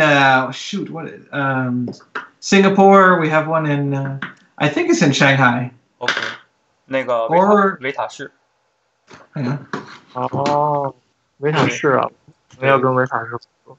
对我们项目也去经常发包，不过他们会经常的换一些外包公司吧，就是好比说他会就派公司的人去那个外包公司去考察，如果你可以的话，我们就跟你合作之类的。Yeah, there's one in Chengdu and there's one in Shanghai. Yeah, I think it's Virtuos. Yeah. Okay. Yeah. Okay. Yeah. Do you know Thomas Rollers? Thomas Rollu. Yeah, I do. Oh shit. Yeah, I just did a piece for him. Like you did something for him? Yeah. At work? Yeah, he just did. He won something from us, and I just finished one piece with him last week. Yeah, you're on the same project. Yeah. Yeah. Nice. Shit. Okay. I think this. Any question for Tianhua? You? Oh, yeah. What? Is he ever coming to Canada? Yeah, he just came to LA last month. No, Canada. Fuck the US. Fuck US. Okay. Next time. Fuck US. Come to Montreal, man. Okay. And if you come to Beijing, you can call me. Hey, maybe. Yeah. Come. We have our food is not good, but Lots of good artists here, at least. Yeah. 我差一点就去了加拿大。你应该早过来了，我靠。对，我差点就去了。之前是那个 Volta。哦 ，Volta 不就在蒙特利尔吗？对啊，你可以跟他说啊，我差点去了 Volta。Tianhua almost went to the Volta. The water? Volta, the studio. Volta. Volta. Yeah. Oh, don't go there. No, don't. They're weird. They're weird. Okay. I won't say anything, as I hear some stories, but I don't know. Okay. No, but hey, so if we offered Qian a job, would he be willing to move to Montreal? What? Offer me a job? Would you? Yeah. If we did, would you move to Montreal? It's great. I think it's great, but I want to be a director in China. Better. I want to direct my own film, and I have some chance to do some production designer works, and I want to do something in here. But Good. It's great. I think it's great. It's a much better idea. No, but you were asking if Ubisoft was in China, so I'm like, oh, does he want to work for Ubisoft? I don't know. Yeah. We don't have anything that cool, man. It's not that great. Tian owns his own company to work for movie industry, so it's really great. Yeah. He doesn't need to come there. It's fine. Oh, but Montreal would be cheaper, man. Yeah, in fact, the car insurance is most cheap than Ontario. Shit. Yeah, man. Yeah, Get him to move here. Here is too expensive. Toronto. Nah, not Toronto. Fuck that. Okay, so you're coming to Toronto in August, right? Oh yeah. Yeah, I'm gonna be there to review the portfolio stuff for students. So yeah, we're gonna be in August. So I don't know what I'm gonna talk about, but. Jeff is going to live in Toronto. No， 他是在那个 Edge Control 就是一个做 workshop 的，他在那个多伦多开那个就是。Can we get Tian to come to the workshop? I don't know 。他是那个 workshop， 他请了很多人嘛，就是 Jeff 是其中一位，有4、5位要来就是做讲座一类，就是去年请了 Jama 还有一些 Even 他们那些人，对，今年就会请他来，然后我要去见他之类的。他说他想请你过去。It's a long flight though. My English sucks. Mine too, man. Don't worry, it's okay. We have what's her name? Who? The Korean Jung-ah. Jung-ah? You know her? Jung-ah, yeah. I don't know. Wow. Anyway, don't worry about the English. It's fine. Oh, it's like a Zhang Ji King? Is that guy? Jung-ah Lee. Oh, I don't know. But anyway, don't worry about it. Okay. Yeah. Yeah, he should come to Canada for sure. Okay. Thank you. No, that's fine. It's like... All right. Ooh, it's okay. Hot. Yeah, that's like we keep in touch.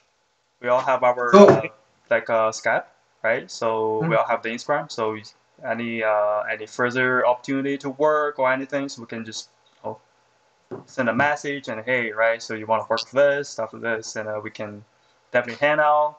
And Tian, let us know any chance you can come to Canada, so we can have a party definitely for you. Okay. I'll give you.